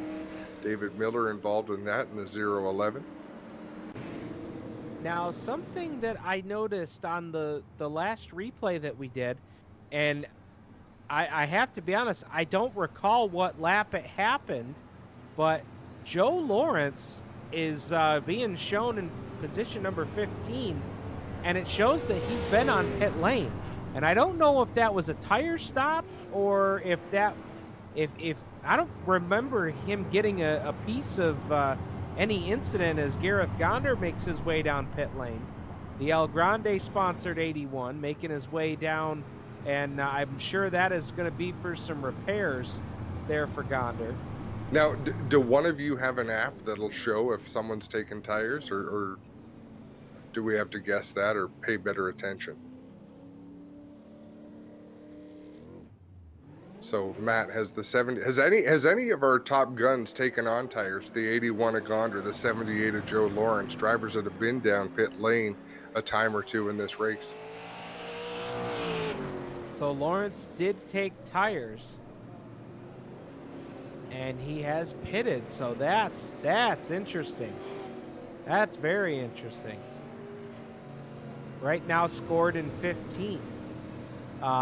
And just for comparison's sake, Adam, position starting with your leader Dustin Momberkat all the way back to 9th place running Ryan Dyson. None of those top 9 cars have pitted yet here in this race. So there's something to keep an eye on. And wow, I mean, what Joe Lawrence trying to play with a little bit of house money here. Why not? No, you're absolutely. At this point in the race, we can't suggest that anyone's strategy is not going to work, because we don't know. We're into uncharted territory here as we venture into the next 20, 30 laps, because there's still going to be another 100 laps to go. Oh, definitely. So it will be Lapsevich, the 32, Momberket, the 16, coming back to green. Green lights are back on. Momberket going to take the advantage on the top groove into turns 1 and 2, and he will be your race leader down the back straightaway. Lapsevich running in 2. Third is Steckley, fourth DiVincenzo, and the battle for 5 is on. Ray Morneau and the 56 of McPherson, as we see one more time. Steckley blinking out just a little bit there, coming down the front straightaway. And how about it for Ray Morneau? We haven't talked a lot about him tonight, Adam, in the 03, now in the top 5. Yeah, you know, and I thought Ray Morneau was going to be like a weekly winner in that 03. In fact, I thought he might be one of the drivers to stink up this series, because I've seen him on iRacing. He's a really good race car driver. But he's had some hard luck. He hasn't had the results I thought he might have. So great to see him up there in the top 5 as we see Connor Ross in the 44 just throw a haymaker under the outside of Jordan House in the 8 as they go 3 wide down the straightaway. We start talking about him, and he collects the concrete there, but oh, we've got him tied up behind those guys. Couple of cars. Oh, now they're gathering more. 3, 4, 5 cars involved. Gareth Gonder got a little piece of that one. That's going to add a little damage to the front end of his 81 machine. Green lights are on. No cars came to a stop, so we stay under green as Dustin Momberket leads the field here off of turn 4, and Trayton Lapsevich hard on the back bumper there of the 16 as they're coming up on the 31 car to go a lap down. There is not a lot of love lost between Trayton Lapsevich and Dustin Momberket, and I don't know why, but it gets worse, and I'm not sure how much I should share, because drivers' personal lives should stay their personal lives, but both of these fellas are friendly with 2 ladies who live in the same household. But the 2 drivers don't get along. Oh, Adam, I'm not touching that with a 10-foot torque wrench, brother. No, I mean, to be young again. They're great. They're a couple of great young men. A couple of great young ladies. Yes. It's just, you know what? Thanksgiving dinner would be an awkward table. Lap number 117 on the board out of 225, just past the halfway mark, and Momberket and the 32 of Lapsevich leading them here across the start-finish line. And I tell you, Kyle Steckley kind of getting a second win here in that 24 machine as he's closing up quickly here on Lapsevich in the 32. And Tyler DiVincenzo, Adam, you talked about him earlier, smooth operator there in the 97, as you know, he's not really pressing the issue, but he's right there too. He's not losing very much off of him either. No, doing a great job. Matt, what did you say, half a second off their fastest laps? So, I mean, not a ton. I thought there would be more fall off. I thought they would be a full second off at this point in the race from what they are running at their fastest lap. So, in another 80 laps, so where are they going to be? And does anyone with fresh tires, does Joe Lawrence find a way to get up through the pack? Yeah, see, this is the part of the race that I think it's pretty interesting, because Lawrence really not running any faster, and he really hasn't picked off a lot of cars either. He restarted 15th, and he's only picked off 4 to get to 11. You know, of course, maybe he's not running completely at 100%, but boy, it looked like he was that time getting into 1, as he really had to trounce on the brakes to not get into Teamersma there in the 17. But this is interesting. And Adam, this is about our second longest green flag run that we've had too. So this goes back again to what you said earlier, talking about how these cars will handle how they will change, how the track will change as we get some longer green flag runs under our belt. Watch. So you saw there, Joe Lawrence kind of spiked the brakes down into the corner. He's having a hard time getting the front end to plant for him going into the turn. So it wasn't dirty, but he had to use up Garrett Teemersman just a little bit in that pass. So Joe Lawrence has his work cut out for him. He's got to be messing with the brake bias in there, trying to figure out a way to get that car to rotate into the turn for him. So he's still got 100 laps to go, and his car looks uglier on fresher tires than some of these other cars do on old tires. Yeah, the more that we watch him enter the corner, the more I'm seeing that tight condition that you're pointing out there. And that's interesting. I mean, you would think on fresh tires that it would just be a lock that, man, those things will turn wherever you want to go, but just doesn't seem to be the case right now for Lawrence. So we'll see how that changes over the next 99 laps, as we're now less than 100 laps to go here from North Wilkesboro. Is it still Momberket out front in the 16 machine? Lapsevich in 32, Steckley 24 in the rest of your top five. Tyler DiVincenzo and Ray Morneau, they remain unchanged. Brody McPherson, Ryan Dyson, Wally Wilson in the top 10 now. Joe Lawrence up to 9th, and Garrett Teemersman drops back to 10th. It seems to me throughout this season we have not dealt with an awful lot of lap traffic. We've had a lot of yellow flags and a lot of races, but as we look out the windshield at Dustin Momberket, he has some awkward decisions coming up, because you're not going to drive to the outside of some of these slower cars. That's just not a safe place to be. So he's got to try to time these moves and get his nose in there clean. And this is potentially where you could potentially hear some drivers key up on the radio. You know, maybe the leader lets the lap car know where he's going to go. I mean, this is not as easy as, hey, have your spotter run over to the other guy's spotter and let him know where I'm going. You've got to be a little bit more crafty here on that. And again, old tires, we saw the way Joe Lawrence's car was reacting to try to drive deep into a turn to make a pass. So these are no different. Even the slower cars are fairly quick out here. So the top three now getting by. Brandon Schauler. David Miller gets way up out of the way, up into the loose stuff. Just about introduces that 0-11 to the outside concrete. Boy, that was about as close as he could get, man. I was cheering him on to hold on to it. As they're actually now, and this was a story that you mentioned earlier, they're right now coming up on the 46 of Billy Zardo to put him a lap down. And Adam, what a good, as the yellow flag comes out. We'll come back to that story a little bit later on, but caution flag coming out, and I guess we can even mention it now. You mentioned it. Billy Zardo, his first start here tonight in the 46, making the A main in our championship event. Yeah, and what a racing family. The Zardo family would be very similar up here to what, the Zardo racing family, what could we compare them to in central New York? Even the Shepherd family, you know, that just lineage that comes down in an area, drivers that are passionate about their racing and really get it done. So Billy Zardo, his dad, Bill Zardo Jr., and Bill Zardo Sr. Is that Bill? Oh, we're seeing some pit stops. Oh, pit stops coming here on lap 134 with, what's that, 80 laps to go. No, 90 laps to go. Momberket coming in and assuming it's going to be 4 tires and fuel here.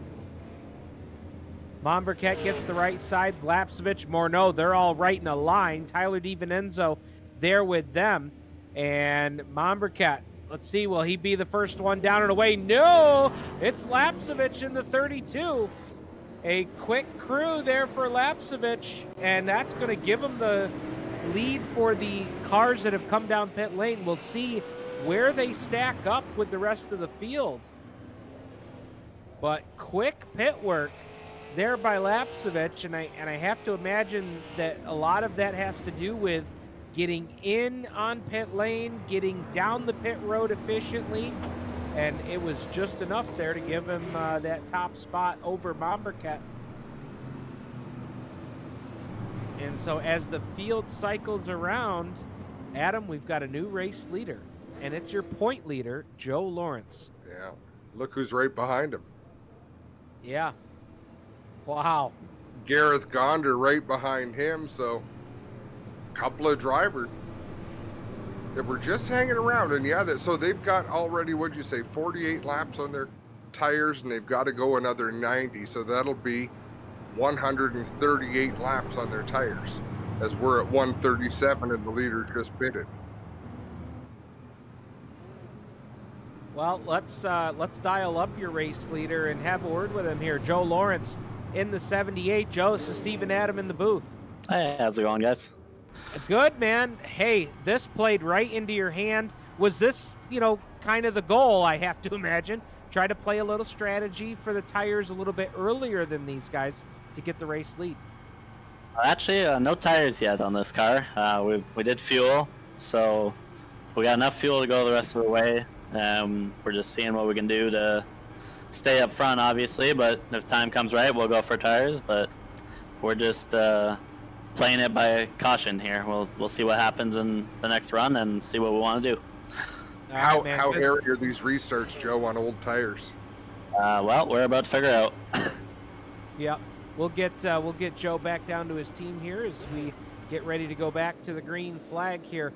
Coming off of turn number 4, it's going to be Joe Lawrence and Jamie Dyson coming back to the green. Green lights are back on. And my apologies there to Joe. I thought we had another lap there before coming back to the green as Gonder and Jamie Dyson get together.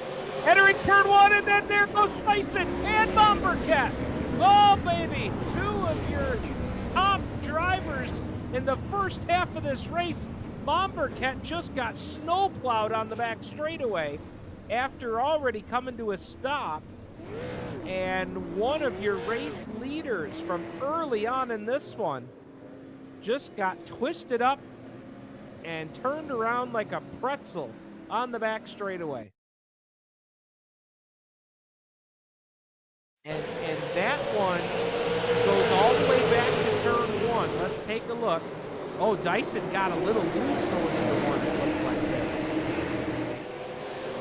And then contact off the front bumper of the 32. And then it was just a chain reaction from there. Man.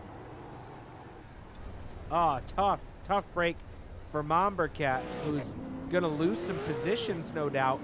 We'll see what the damage is on that car, as that was a hard lick on the front end of that car when the car come through. Oh, and Dyson may have even had, that's a great look right there. I think Dyson had a little help, and that was why he got loose going into the corner. And then Dyson catches the right rear quarter of Bombercat, and then here comes the whole field. Ooh. Yeah, there was no getting around that. If you were anywhere from the third row back, you were somehow going to be in that wreck. So let's keep an eye on the 32 of Trey Flaps that are second in line on the outside.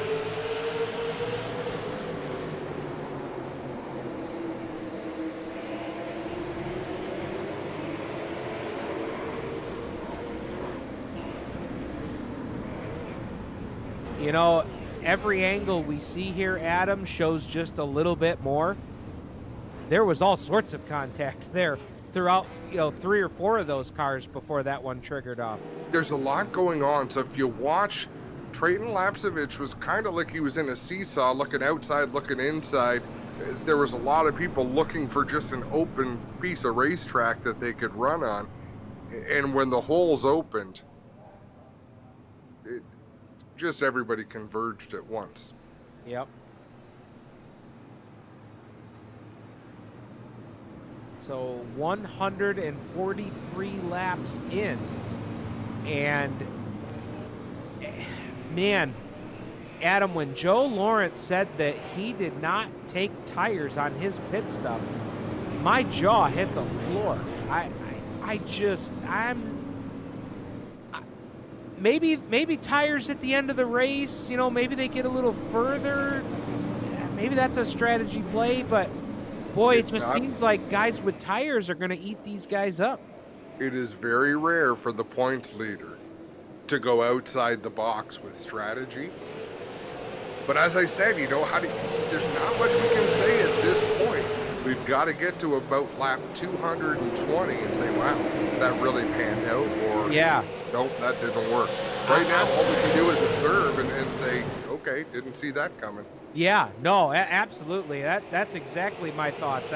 I'm so intrigued to get to the end of this one to see how it plays out. You know, a timed or a good timed caution flag at the right moment tonight could very well be the difference as we're back under the green. 146 in of 225.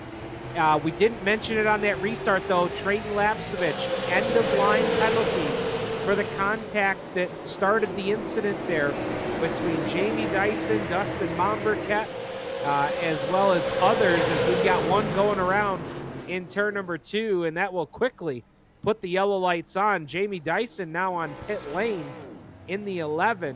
Paul Pepper caught up in that one as well aboard the 29. Caution out here on 148. And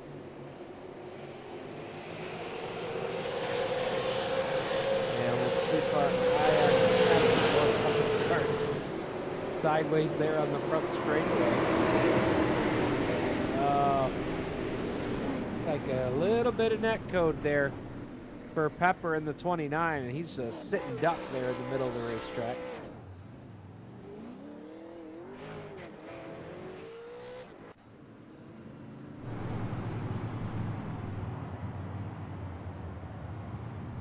So while we work the yellow flag, we're coming up on lap number 150, which will give us 75 to go.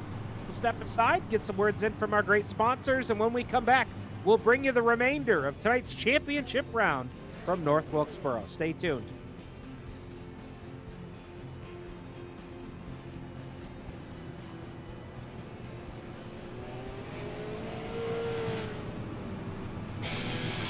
What makes a trailer a Miska? Is it the heavy-duty Canadian steel they're made from? Or is it the exceptional finish that will last year after year? How about knowing that these are the best back trailers in the industry? These are the reasons you buy Miska. So what makes these trailers a Miska? It's the hard-working Canadians who craft them. We are Miska. We are Canadian tough. There are a lot of things in this world that are fake. Your food shouldn't be one of them. Pinty's Man Cave sausages and street dogs. Authentic food for real people. Crave the cave, friends. Pinty's Man Cave. A guy like this, who relies on his truck for work, knows that his truck will take care of him if he takes care of his truck. And WeatherTech has always been the ultimate protection. From floor liners to no-drill mud flaps to tech liner for your truck bed to bump step to the handy under-seat storage system. And Cup Phone keeps phones secure in any cup holder. Order your ultimate protection today at weathertech.ca. There are a lot of things in this world that are fake. Your food shouldn't be one of them. Pinty's Man Cave ribs. Authentic food for real people. Crave the cave, friends. Pinty's Man Cave. Welcome back. Championship round of the Winter Meltdown here, and man, what a terrible commercial to play as we come back to the green flag, man. I'm hungry. I'm ready to head to the concession stand, man. Those Penny's Man Cave ribs, are you kidding me, man? Yeah, let's go. Joe Lawrence brings us back to the green flag. Green is back out as we're under 75 to go. Actually, make it 72 to go, as it will be Lawrence lead him down the back straightaway. As Lawrence told us here, just a couple of caution flags to go. Oh, look out! Oh, big pile up in turn number 4. And guess who? Our guy that's just not had a great night tonight. David Miller in the 11. It looked like his car was sideways first there in turn 4.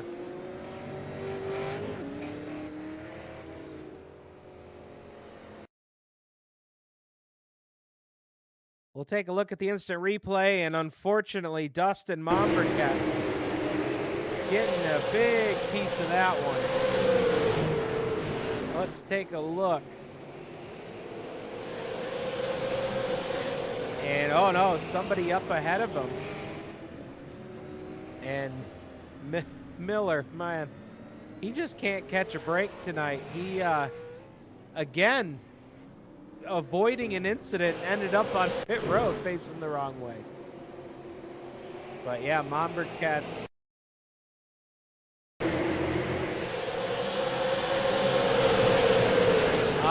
Okay, Mike Husby in the 6th.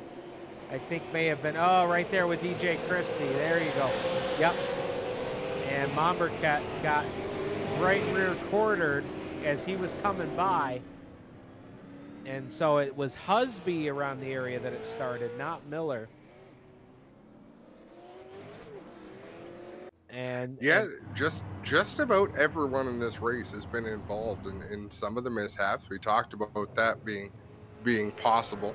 I really enjoyed that long green flag run when you really get to see what the cars will do over time. We look at our points contenders. Gareth Gonder, his car is showing some signs of battle, that is for sure. Dustin Mombercat, he has been a magnet to the issues the last couple of yellows. Yet there's drivers we really haven't talked about. Jordan House behind the wheel of the 8 machine having a solid run. We haven't mentioned his name too much. That's probably a good thing if you're Jordan House, right? It means you're having a quiet race. Dale Shaw right there in the 83. Outside of that incident way at the beginning of the race, we haven't mentioned him very much either.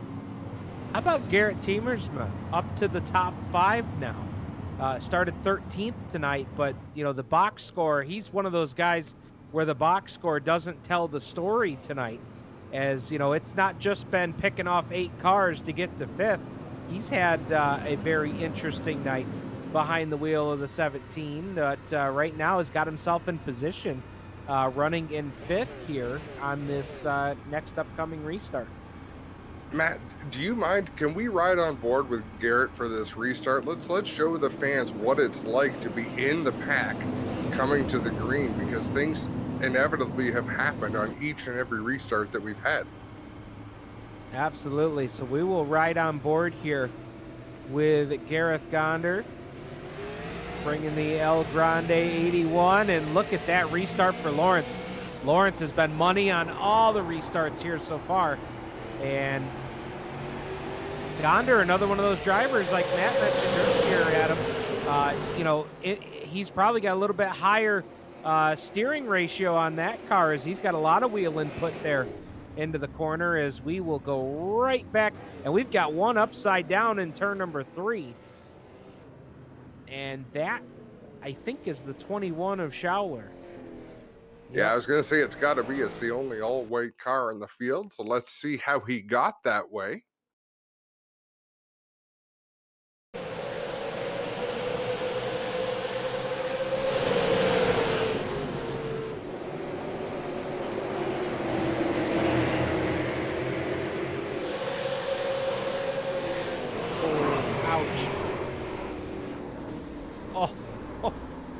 Ouch. He's still not done. You remember the old videos they used to market on all sorts of different shows, and they walked away. This would make that show. Yes, it would. Wow.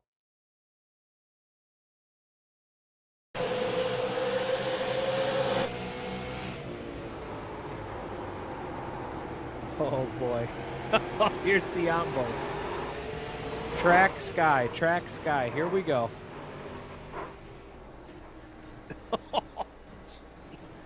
That makes me dizzy just looking at it.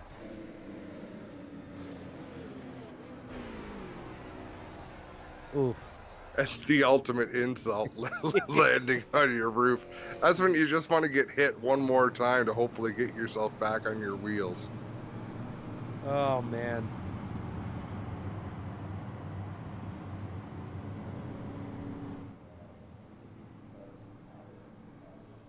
So Brody McPherson has taken over the 2nd spot.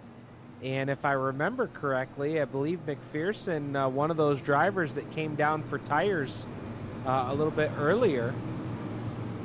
and has been able to survive after making the pit stop. As a lot of the other drivers, Mombercat, Lapsevich,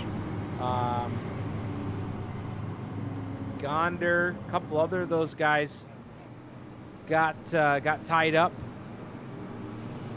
Got tied up in incidents there. And McPherson's been the one that's kind of been able to survive it all. DiVincenzo's another one who's kind of survived all of that as well. He's going to restart fourth here. And Justin Collison right behind him in the 13 machine. Ray Morneau again in the 03. He's been within striking distance this entire race. So there's a lot of action yet to come. There's a lot of movement yet to come forward and backward. I know it seems like a lot of yellows we've had tonight. It is, but not as many as we've had the last few weeks. So far, we've had some green flag runs, and hopefully we get more. I got to tell you, Adam, the fans are so much fun to see the interactions here on GeForce TV. Don Martin chiming in, 2 coupons for that ride there for Schauler. Yeah, that's for sure, Don. That is for sure. Oh, look how Gonder had to hold on to it there in the 81 as he got back on the gas hard there on the restart. Lawrence will lead him down the back straightaway. McPherson, and now here comes DiVincenzo. And now Gonder not going to let him get away that easy. That's a good battle for third as they'll bring it across the line here for lap 166. Wait, oh, look how big wreck into turn 1. And we're going to stack them up half the field here in 1-2. And they actually started to wreck ahead of that as well. And Jordan House just did it. He just hit Garrett Tiemersma and knocked him back on his wheels because I think Tiemersma may have wound up upside down. So Matt, if you can get a replay of the 17 car, we're going to see a car come to rest upside down and then get hit one more time and knock him right.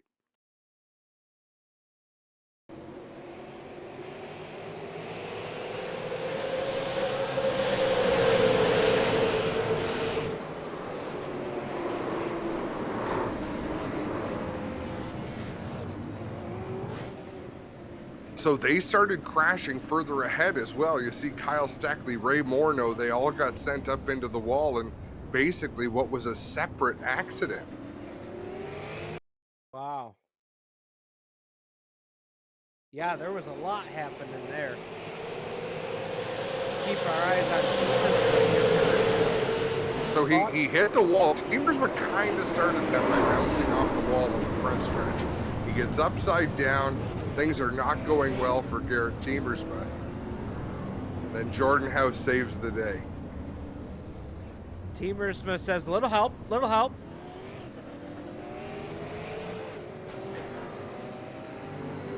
Wow.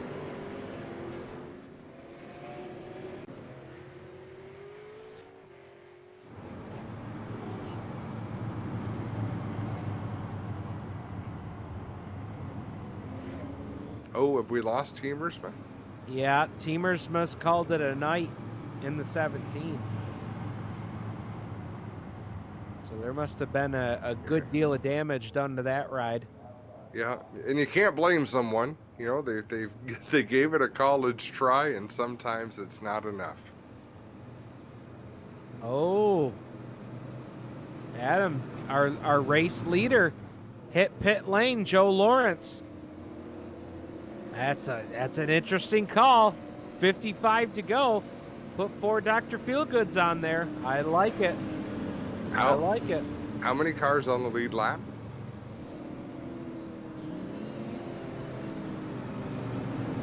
Right now we've got 21 on the lead lap. Lawrence is shown in 18th. So he's got to finish within 4 spots of Gareth Gonder. That's basic math. I think it's between down to those two for the most part. There are some things that could happen, but really I think it's between Gonder and Joe Lawrence, and he's got to finish within 4 spots of the 81 to win the title. So if the gap between their positions is 4 and it ends with them with the same amount of points, is there tiebreaker situations in play? No, No, we decided not to have a tiebreaker. They would split the prize money. It's $150 to win the championship. It's 100 for second, so they'd each get $125 in bragging rights. Grisdale Racing Products has put up a set of tires, and APC has put up five $50 gift cards. Those are all going to be done in a random draw for everybody who participated. Very good. Oh, Ray Morneau, did they save that? No, they're wrecking. Oh, that happened. Caution flag coming out, and I don't know how it triggered, but Ray Morneau was in the middle of it. I thought I saw his car coming around, and just as quickly as we went back to green, we are back under yellow. Morneau down into 1 and 2, and this is going to take off just about right there. Ryan Dyson nowhere to go, and then it spit Dyson back out, and wow, Dyson took a shot. Yeah, Ray Morneau actually got the best part of that. Just went for a long slide. Dyson went up into the groove and got clobbered. Yeah, he did. Front end and back end. The two cars were just right there on him. Let's get a look from the blimp view, and Morneau's car starts to take off, and then watch this for Dyson. Oh, House. That was Wally Wilson coming in. He was involved in that. Yep. Oof. And he drove away. Yeah. Oh. Well, Dyson will hit pit lane, and that is let's see, Lawrence, Joe Lawrence going to restart 16th here. So this is interesting. If you know you're watching GeForce TV and you're a big Gareth Gonder fan, man, you're rooting for your guy. He's running third in the running order, and he's definitely put himself in position here. And Adam, think about all the things Gonder has been through tonight, and somehow still finds himself in third and finds himself with a shot here, depending on how things go for Joe Lawrence coming back through the field. Perseverance wins championships, right? And that's what Gonder's done tonight. He's been involved in a couple of skirmishes. We haven't seen him seek payback on anybody. Like, none of the wrecks that he's been in have been that sort of accident, just a wrong place, wrong time type thing. And he's just got back to doing his thing every time the race resumes, and there he is running in the third spot. Let's check in with Gareth Gonder running in third right now. Gareth, this is Adam and Steve up in the booth. You got a copy? Yeah, I got you guys. Hey, Gareth, tell us about it, man. You've had to overcome a lot here tonight. Got caught up in an incident earlier, and now have put yourself in position, kind of made your bed right now, and got to stick with it here to the end. Yep, it's been a rough night, but the strategy to take fuel early and no tires, I think, is hopefully going to pay off to the end, so we'll see how it goes here. Okay, so no tires for you on that pit. No, I haven't taken tires at all yet. All right, man. Well, I know we're getting lined up here for the restart. Good luck to you. Well, how about that, Adam? No tires for Gonder. And I think that was based around the fact that they got caught up in that incident, and we were so early in the race at that point. So what he gives himself the opportunity to do is stay out ahead of his rival in the points. And should Joe Lawrence come up to pass him, and should he need to go to the pits later on, I mean, it gives you two chances to play the strategy game. Caution coming back out. Wally Wilson, 29. Pepper involved. So we had a couple of long green flag runs, and this has slowed us down just a bit.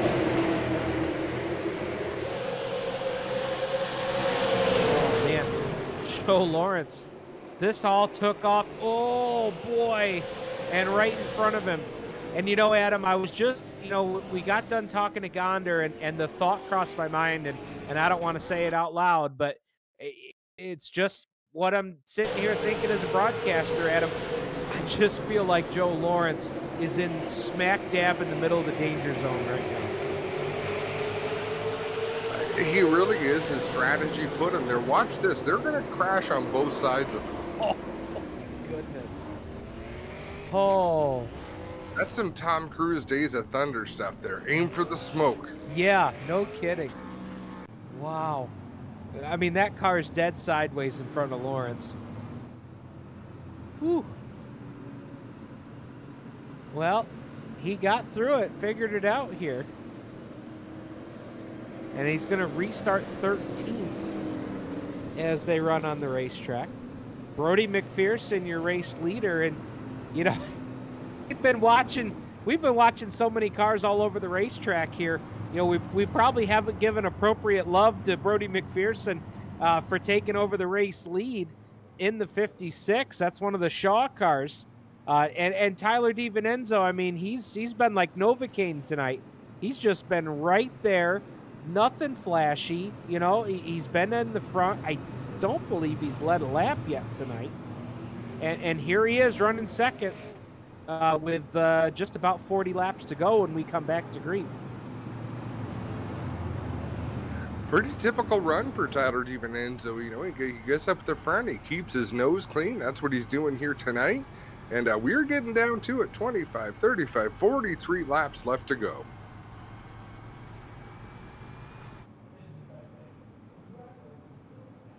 And call from the tower, Paul Pepper's night is done. So I think that was part of your 3-strike rule. So Pepper's going to fall victim to that here tonight. It's been a tough night for Paul. But he, you know, did a nice job driving his way from the B main to get into tonight's race. Unfortunately, it's going to end for him here on lap number 183. So it looks like taking the top lane for the restart is Brody McPherson. That's going to put DiVincenzo down in the inside lane. And he'll have Gareth Gonder just behind him. Collison 4. Kyle Steckley now back to 5. And look at that, Adam. Dustin Momberket now back up to 6. Lapsevich 7. Coming back to green. So they'll lead them down into 1 and 2 as it is McPherson working the top side. And he'll carry that momentum all the way to the top spot. Down into 3 and 4. Gonder side by side here with the 13 of Collison. And look at that damage and all. Momberket just behind him there in the 16 as they'll battle it out here. 40 laps to go here from North Wilkesboro. Gareth Gonder cleared the Collis machine. That was a big move for him. Now he's right behind the battle for the lead between Tyler DiVincenzo in the 97, Brody McPherson in the 56, and he is closing. So 200 lap old tires don't seem to be a problem for Gareth Gonder. No, not at all. And you know, a fan, Adam, commented on GeForce TV, yes, they've got a lot of laps on the tires, but we've got a lot of yellow laps tonight as well. So, you know, maybe that plays into Gonder's hand a little bit too, because we're not talking 187 green flag laps here. So, you know, maybe that really plays into his strategy tonight. Well, he's able to keep up. That's all we can say for now, and that's a certainty. Justin Collison 4th. There's Joe Lawrence up to the 9th spot. So one more spot for Joe Lawrence, and he would tie Gareth Gonder in point standings. And that's what we're going to keep our eyes on here for the next 38 laps. 37, now make it 36. 36 to go here from North Wilkesboro as it's still McPherson out front. DiVincenzo trying to track him down. Meanwhile, let's go back to this battle. We talked about this one earlier. Momberket 16, Lapsevich 32. Lapsevich has had to come from a penalty earlier in the race to come from the back of the field, and he's done so, and they're still battling side by side as Momberket trying to hang on to the right rear quarter panel. Behind them, another young lion and Kyle Steckley in that 24 machine, so a fantastic 3-car battle in cars that have just been beat all to hell. Yes, they have. Oh, and Momberket got washed out just a little bit there in turn number 2, and that allowed Steckley to get by. They're coming around the 31 to put him a lap down. And McPherson, DiVincenzo, Gonder, Collison, they'll all clear him into turn number 1. And keeping an eye, Joe Lawrence is starting to close up on Dustin Mombercat here for position. Meanwhile, the battle for the lead is starting to heat up as well. We've got action all over the racetrack right now. Let's take a look here at this battle for position number 8. That is Mombercat trying to hold off the 78 of Joe Lawrence. Remember, 4 points separate. Oh, and look at Mombercat's car. Oh, can he hold on to it? Lawrence contact, and Mombercat will go around. Caution lights coming on. Wally Wilson getting crossed up as well. This is going to be a difficult decision for our race officials.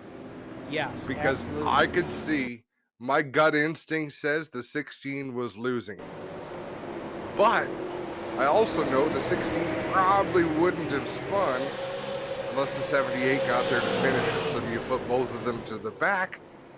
Boy, that's a tough. No, he was losing it. Yeah, that's a tough call. And who's an involved car, who's not an involved car? Big ramifications here. Matt Lockwood and Ryan Lockwood are race directors tonight. They've been doing a fantastic job, so we'll see what they decide on this one. And, you know, Adam, I think the confusion even goes to the drivers, too. Mombercat says, I got contact there, but I don't understand what happened. And he may not have realized that, you know, there was just a little bit of contact there, but that is not a call I want to have to be in that position to make. I'm happy to be the announcer, I'll tell you that. Ooh. I could defend either way. Yeah. Regardless of what they choose there, I can easily defend their position, but we will see. It'll be fascinating to see what comes of it. And you said it, huge implications here.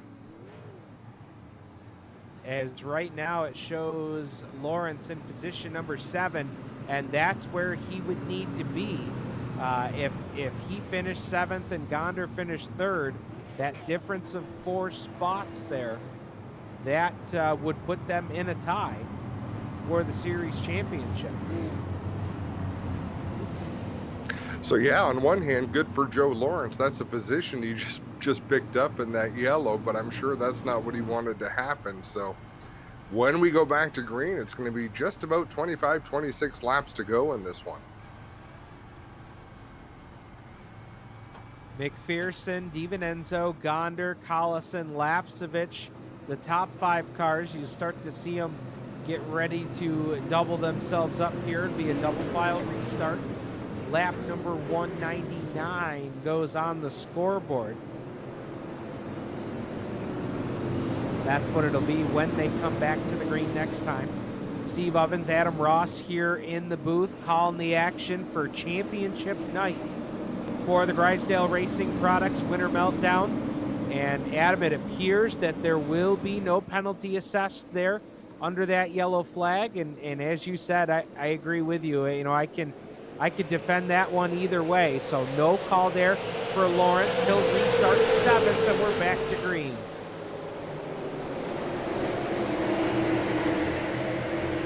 Not a big fan of how that restart went down, but they're strung out a little bit. That's what we wanted to see. Joe Lawrence right there, a couple of cars behind Gareth Gonder. So this is what the title chase comes down to. Yes, it does. Gonder on the inside lane, trying to hold back Drayton Lapsevich. Justin Collison just to his outside. And just behind these guys is going to be Lawrence, and he's going to be coming in a hurry, as he has got fresher tires than everybody else up here to the front. How much of a factor that plays, we'll find out.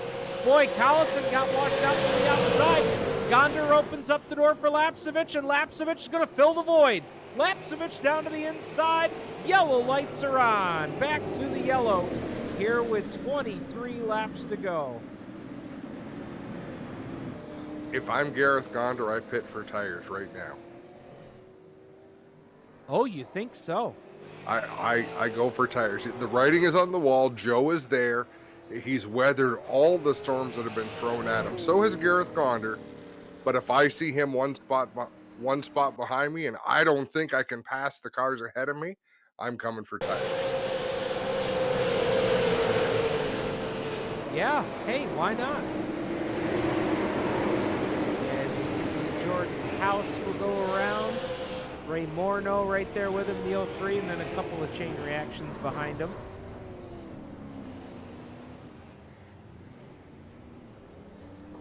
Well, that grass is wet down there. Had a heck of a rainstorm before this one today. Who was that gray car that was trying to get itself rated? Brandon Feeney. Okay, right. I thought he parked it 100 laps ago. Got involved in an incident, I think, about that many laps ago, but did not call it a night, no.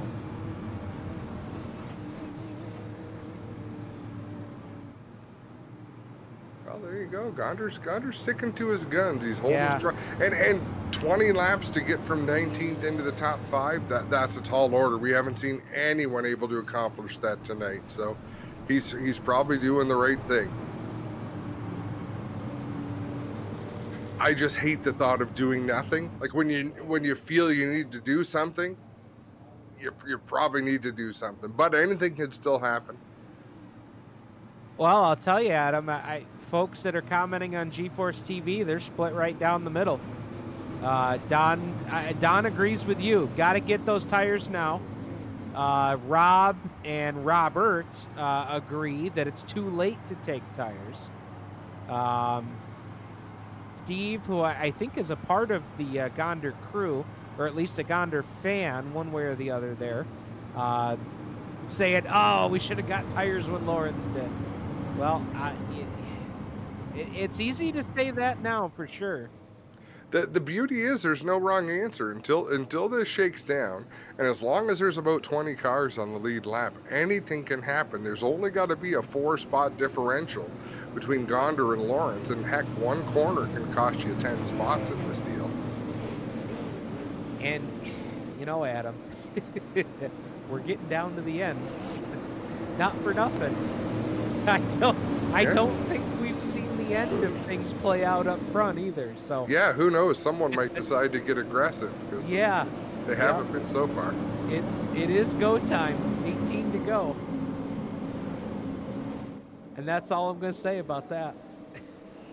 We're going to do a fairly quick victory lane at the end of this, and then we'll do some more drawn out interviews next Tuesday on our race chat program. Green lights are back on here. 2:07 of 2:25. 18 to go here from North Wilkesboro. And look at them. They are all 2 by 2 by 2. We haven't seen that on a restart in quite a few restarts. And Adam, the time to go is now. These guys have hit the afterburners. Yeah, the boys and girls are on the chip now. They have put the pedal down. And Brody McPherson trying to close the door. Just about collected Joe Lawrence there.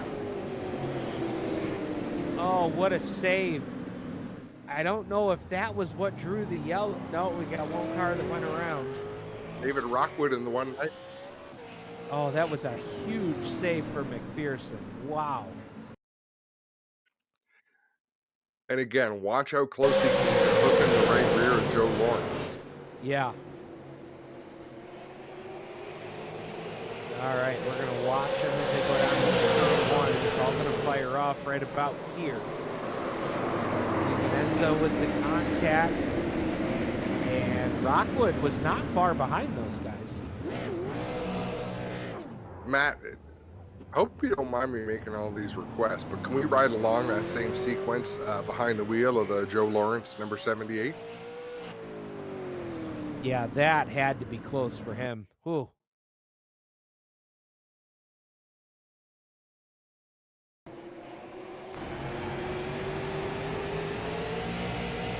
And this is all going to trigger off into one.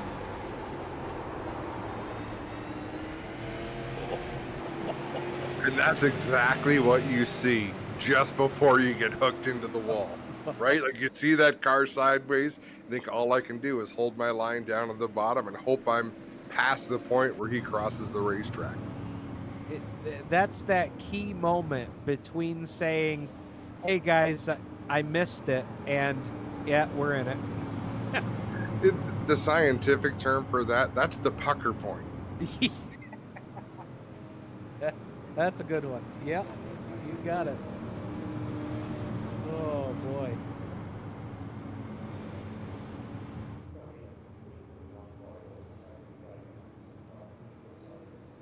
Oh man, I love the interaction, man. Appreciate all you guys tuning in tonight on yeah. G-Force TV. They've got the thumbs up going. We've had them going all night, and we're gaining viewers now. The championship is closing in fast here. 212 of 225. I am hours past my bedtime, so it's clear to me that people stay up later than I do, because I've noticed the same thing. The audience growing, and we're up for a phenomenal finish. Remember, we got a race win up for grabs, we got a championship up for grabs, and we have seen a little bit of everything here tonight. Oh yeah, a lot to settle here in the next 12, 13 laps. Should be one to go this time by. We want to thank our amazing supporters here of the Winter Meltdown, Grisdale Racing Products. We also want to thank Caldecott Millwright Services, as well as London Recreational Racing, for all being a part of the Winter Meltdown here for 2021. And for those that missed it, the champion gets $150, second gets $100, third gets $50. Hard Charger gets $50 for the season. Fewest incident points gets $50, but then we're doing a draw. So every race someone entered gets them one ticket into the draw for 4 American Racer tires and 5 $50 APC gift certificates. Awesome. Well, how about it for Tyler DiVincenzo? Works the outside lane, takes over the race lead as they work down the back straightaway. And now here comes McPherson and Lapsevich doing battle. Just behind those guys, Gareth Gonder and Joe Lawrence are going to battle for position here. Before too long, we officially have 10 laps to go, as McPherson now working on Lapsevich, who takes over second. Gonder just behind them. Lawrence and Collison do battle here off of turn number 4, as Lawrence shuts the door off of turn 4, put Joe Lawrence up into the top 5. Right behind the guy he's battling it out here for the series championship. Oh, contact. Bombercat and Collison go around. Well, I misspoke there. Collison saved it, started to go around, and that'll put us under the yellow to go. What a shame. Justin Collison had driven so well tonight, kept his nose clean, raced hard to be where he was. And to me, it looked like Mombercat just a little bit, I can't say impatient because it is time to go, but just a little overzealous there from what I saw getting into the back of the 13. And yeah, it looked like he might have thought twice after he drove it in there, like the car pitched sideways a little bit, but definitely drove it in harder than the circumstance would allow.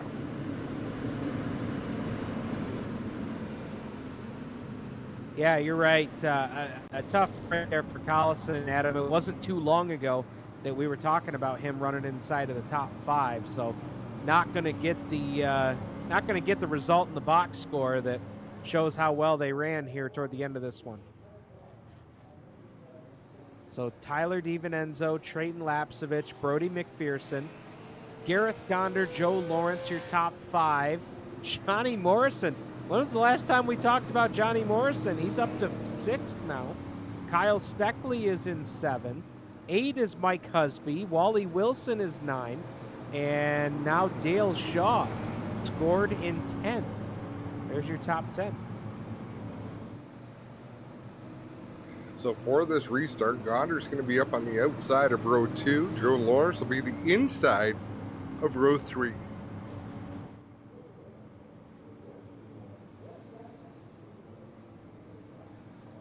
So 6 to go, coming up on 5 to go here.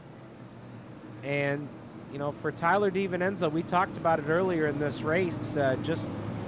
He's been up front. I think he's been in the top 5 for most of the event. He started 8th, but he quickly got himself up toward the top 5, and he's just kind of stayed there all night long and has put himself in position here. Yeah, he is also likely going to win the incident points award, which we called Mr. Congeniality. And it's not a super complicated formula. You take the iRacing accumulates what they call your incident points every time you hit something. Tyler DiVincenzo had the best, so the lowest incident point average over the course of this season. There were a couple of drivers who had lower, but they didn't race enough to win that prize. That was Parker Traves and Cole Quinton. But Tyler DiVincenzo, for as well as he's been running, he has also kept his nose clean and not sustained a lot of damage this season, or doled out a lot of damage. Yeah, the numbers there for DiVincenzo are actually pretty impressive. And Dale Shaw's numbers likely going to take a hit tonight, getting involved in that incident earlier. But, man, DiVincenzo's numbers are very impressive there. As we come back to the green lights are on. 4 laps to go officially here from North Wilkesboro. Who will be our race winner? Who will be the champion? Actually still warping just a little bit there. And did you see Joe Lawrence lost a couple of spots there on the restart? He's going to keep within that distance he needs to be in. 1, 2, 3 positions back of Gonder. That's where he's got to be to safely win the title all on his own, but the yellow flag is going to come out. And I think it was just as Lapsevich took over the race lead. Oh boy. Chris Hebert, 31.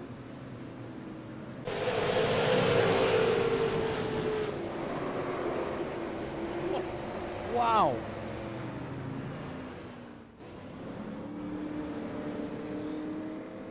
And Connor got a left side door and left rear quarter full of that one. Wow, that developed quick. Let's take a look. And, Connor got the outside wall on the front straightaway, but then the 46 got the old right rear hook.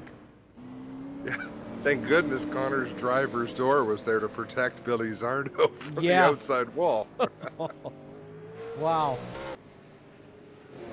Zardo's first start in the A main this season here tonight. And he just about, had Connor not been there, he'd have ended it firewall deep into the concrete. Jamie Dyson going to get the wave around here. Free pass. It's only appropriate that we're going to see a green-white checker overtime finish to end this season. Thanks so much to the fans who stuck it out. Thanks to the Lockwood brothers who have to get up real early for work. I'm not sure how early you guys have to get up for work, but it's a late night. It's been a lot of racing, but it's been a lot of fun too. It's a way to cap it off here this evening. Green-white-checkered. And so let's see. We're going to have up to 3 attempts at a green-white-checkered, and we've done this before, and it's usually fun when we do it. We'll go around and let's see how many of these green-white-checkers do people think that we're going to see here. You can either see 1, 2, or 3. I particularly think it's going to take 2 green-white-checkers. Adam, how about you? These boys are going to do it on the first. It's going to be 1 overtime, 1 and done. Ooh, I like it. I like it. Matt, how about you? Matt's thinking. All right, Matt's going to go for all 3. Let's see what everybody on GeForce TV thinks. Type right into the comment section. Let us know how many attempts at a green-white-checkered it's going to be. I see 2, 3, and 1 already checked in here. So we've got them all over. Parker Traves thinks it's going to be 2. Rob James taking it's going to be 3. Well, we're about to find out here. Lights are off on the iRacing pace car. Trayton Lapsevich has taken over the race lead from Tyler DiVincenzo.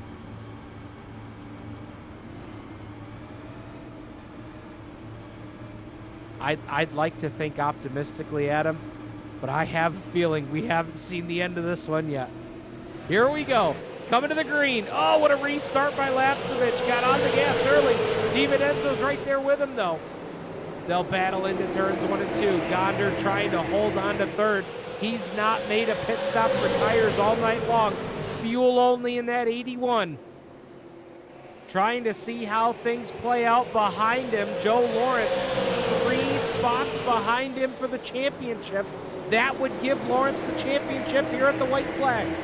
Lapsevich going to lead him down the back straightaway, and Gonder got sideways. And here comes Joe Lawrence around the outside. Off of turn number 4, winning tonight's race is going to be Trayton Lapsevich. Second will be Tyler DiVincenzo. Third is Brody McPherson. Kyle Steckley and Gareth Gonder will round out the top 5. But finishing 6th and winning the title here tonight aboard car number 78 is going to be Joe Lawrence. He did the job and got what he needed to get done to win the Winter Meltdown Series, and Lapsevich going to cut the victory donuts here on the front straightaway. What a way to finish this one, and Adam, you were correct. 1 green-white checker. Well, I got one thing right this season, so that was nice. I don't know if you're able to speak into the Racer server or not, Steven, or if you just have it open for viewing, but I want to let them know that we'll interview all of the top 5 next Tuesday on Race Chat. And for tonight, we're just going to talk to the top 3 in this race, but we'll congratulate our champion, Joe Lawrence, on a great season. Absolutely, and we'll get right to work on talking to our top 3 here. And we'll bring some of these guys in here to get a word with them. And why don't we go ahead and start it off? And Adam, I'll have you start off with Brody McPherson here, finishing 3rd.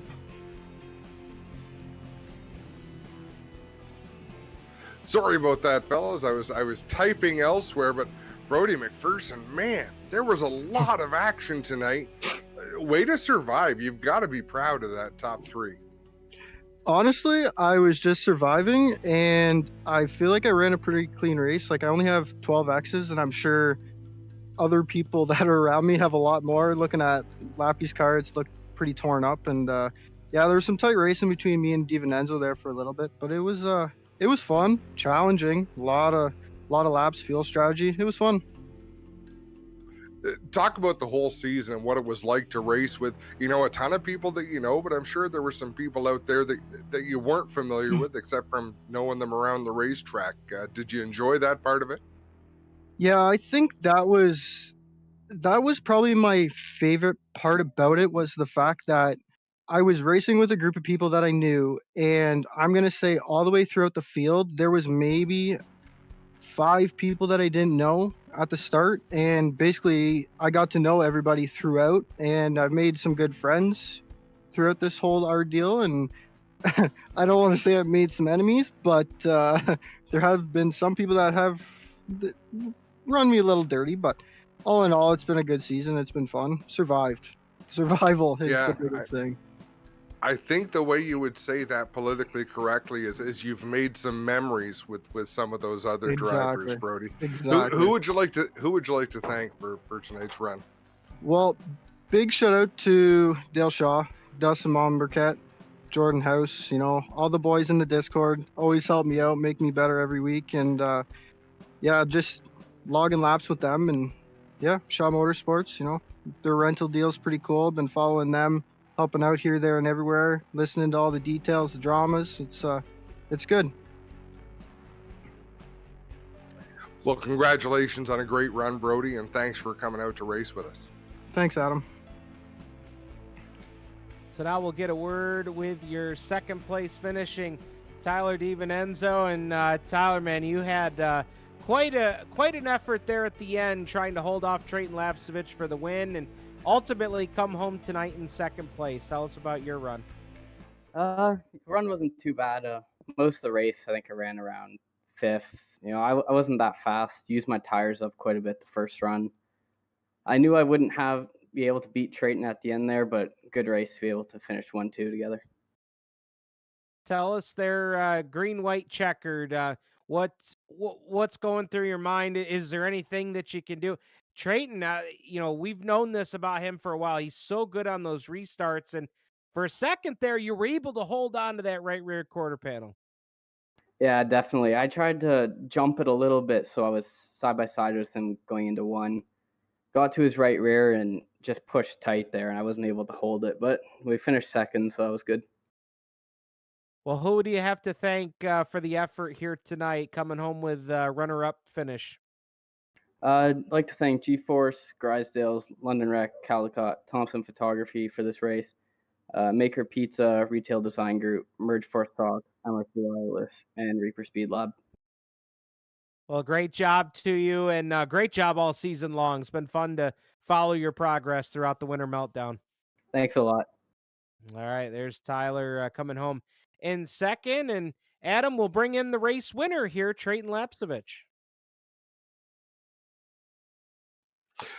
Well, Trayton, a nice comeback for you. Come back to win this one, and man, again, you earned it. There were some tough moments. You got put to the back at one point, but ultimately you hold them off in a green white checker. How much fun was that?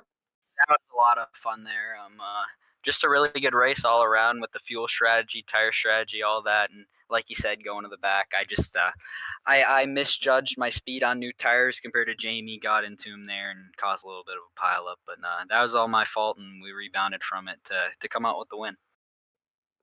Were you surprised, Trayton, at how competitive the field was? No matter who it was that went to the back of the field, nobody was able to really carve their way through traffic. You kind of had to methodically go about it. A really tight field and a really racy racetrack too. Just you were able to work both lanes, and if you got on the top, you might be able to pinch the guy in the bottom, and if you got on the bottom, you might have been able to get through the corner good enough to clear the guy up top. It was really just a toss up of which lane was better the whole race, and that definitely played into making it harder to get back through the field. Trayton, you've got a really exciting 2021 season coming up. Just in case some of our viewers haven't heard, tell them what you've got going on this year and who would you like to thank? Yeah, just with the support of Quick and RGC, we announced a full-time Pinty Series ride with 22 Racing. Really excited for that, and just really appreciative of all the support. And yeah, so very excited for that, and then just got to thank Reaper Speed Lab and Ace Services for all the help and on the sim racing side of things. Trayton, great job tonight. Thanks for coming out to race with us, and congratulations on a hell of a season. Thanks, Adam. Well, Adam, that is going to wrap it up here from North Wilkesboro. This season is now in the books. Thank you so much for having myself, Matt Thomas from FLX Media Group, along for the ride. What a season it was, and to have it play out the way it did. I mean, the championship didn't get decided until the final lap, and you can't ask for any more than that. It was a pleasure to work with you guys, Stephen, Matt. Stephen, you're not allowed to take any more nights off in any projects we work on in the future. I was glad you were able to do it this season, but don't make it a habit, because I hope we can do a lot more projects together. I'm excited for what you have going on this summer, for what we have going on this summer, and for our fans, for our G-Force loyal fans. Stay tuned. We got some great action coming to you from both sides of the border. I just think we got a great future ahead of us. Well, on behalf of everybody here with G-Force TV and the Grisdale Racing Products Winter Meltdown, presented by Caldecott Millwright Services and London Recreational Racing, on behalf of our executive producer, Matt Thomas, and the FLX Media Group studios, for Adam Ross, my name is Steve Ovens, saying thank you for joining us. Congratulations to tonight's winner, Trayton Lapsevich, and congratulations to series champion Joe Lawrence aboard car number 78 from North Wilkesboro Speedway. Thank you for joining us, and good night.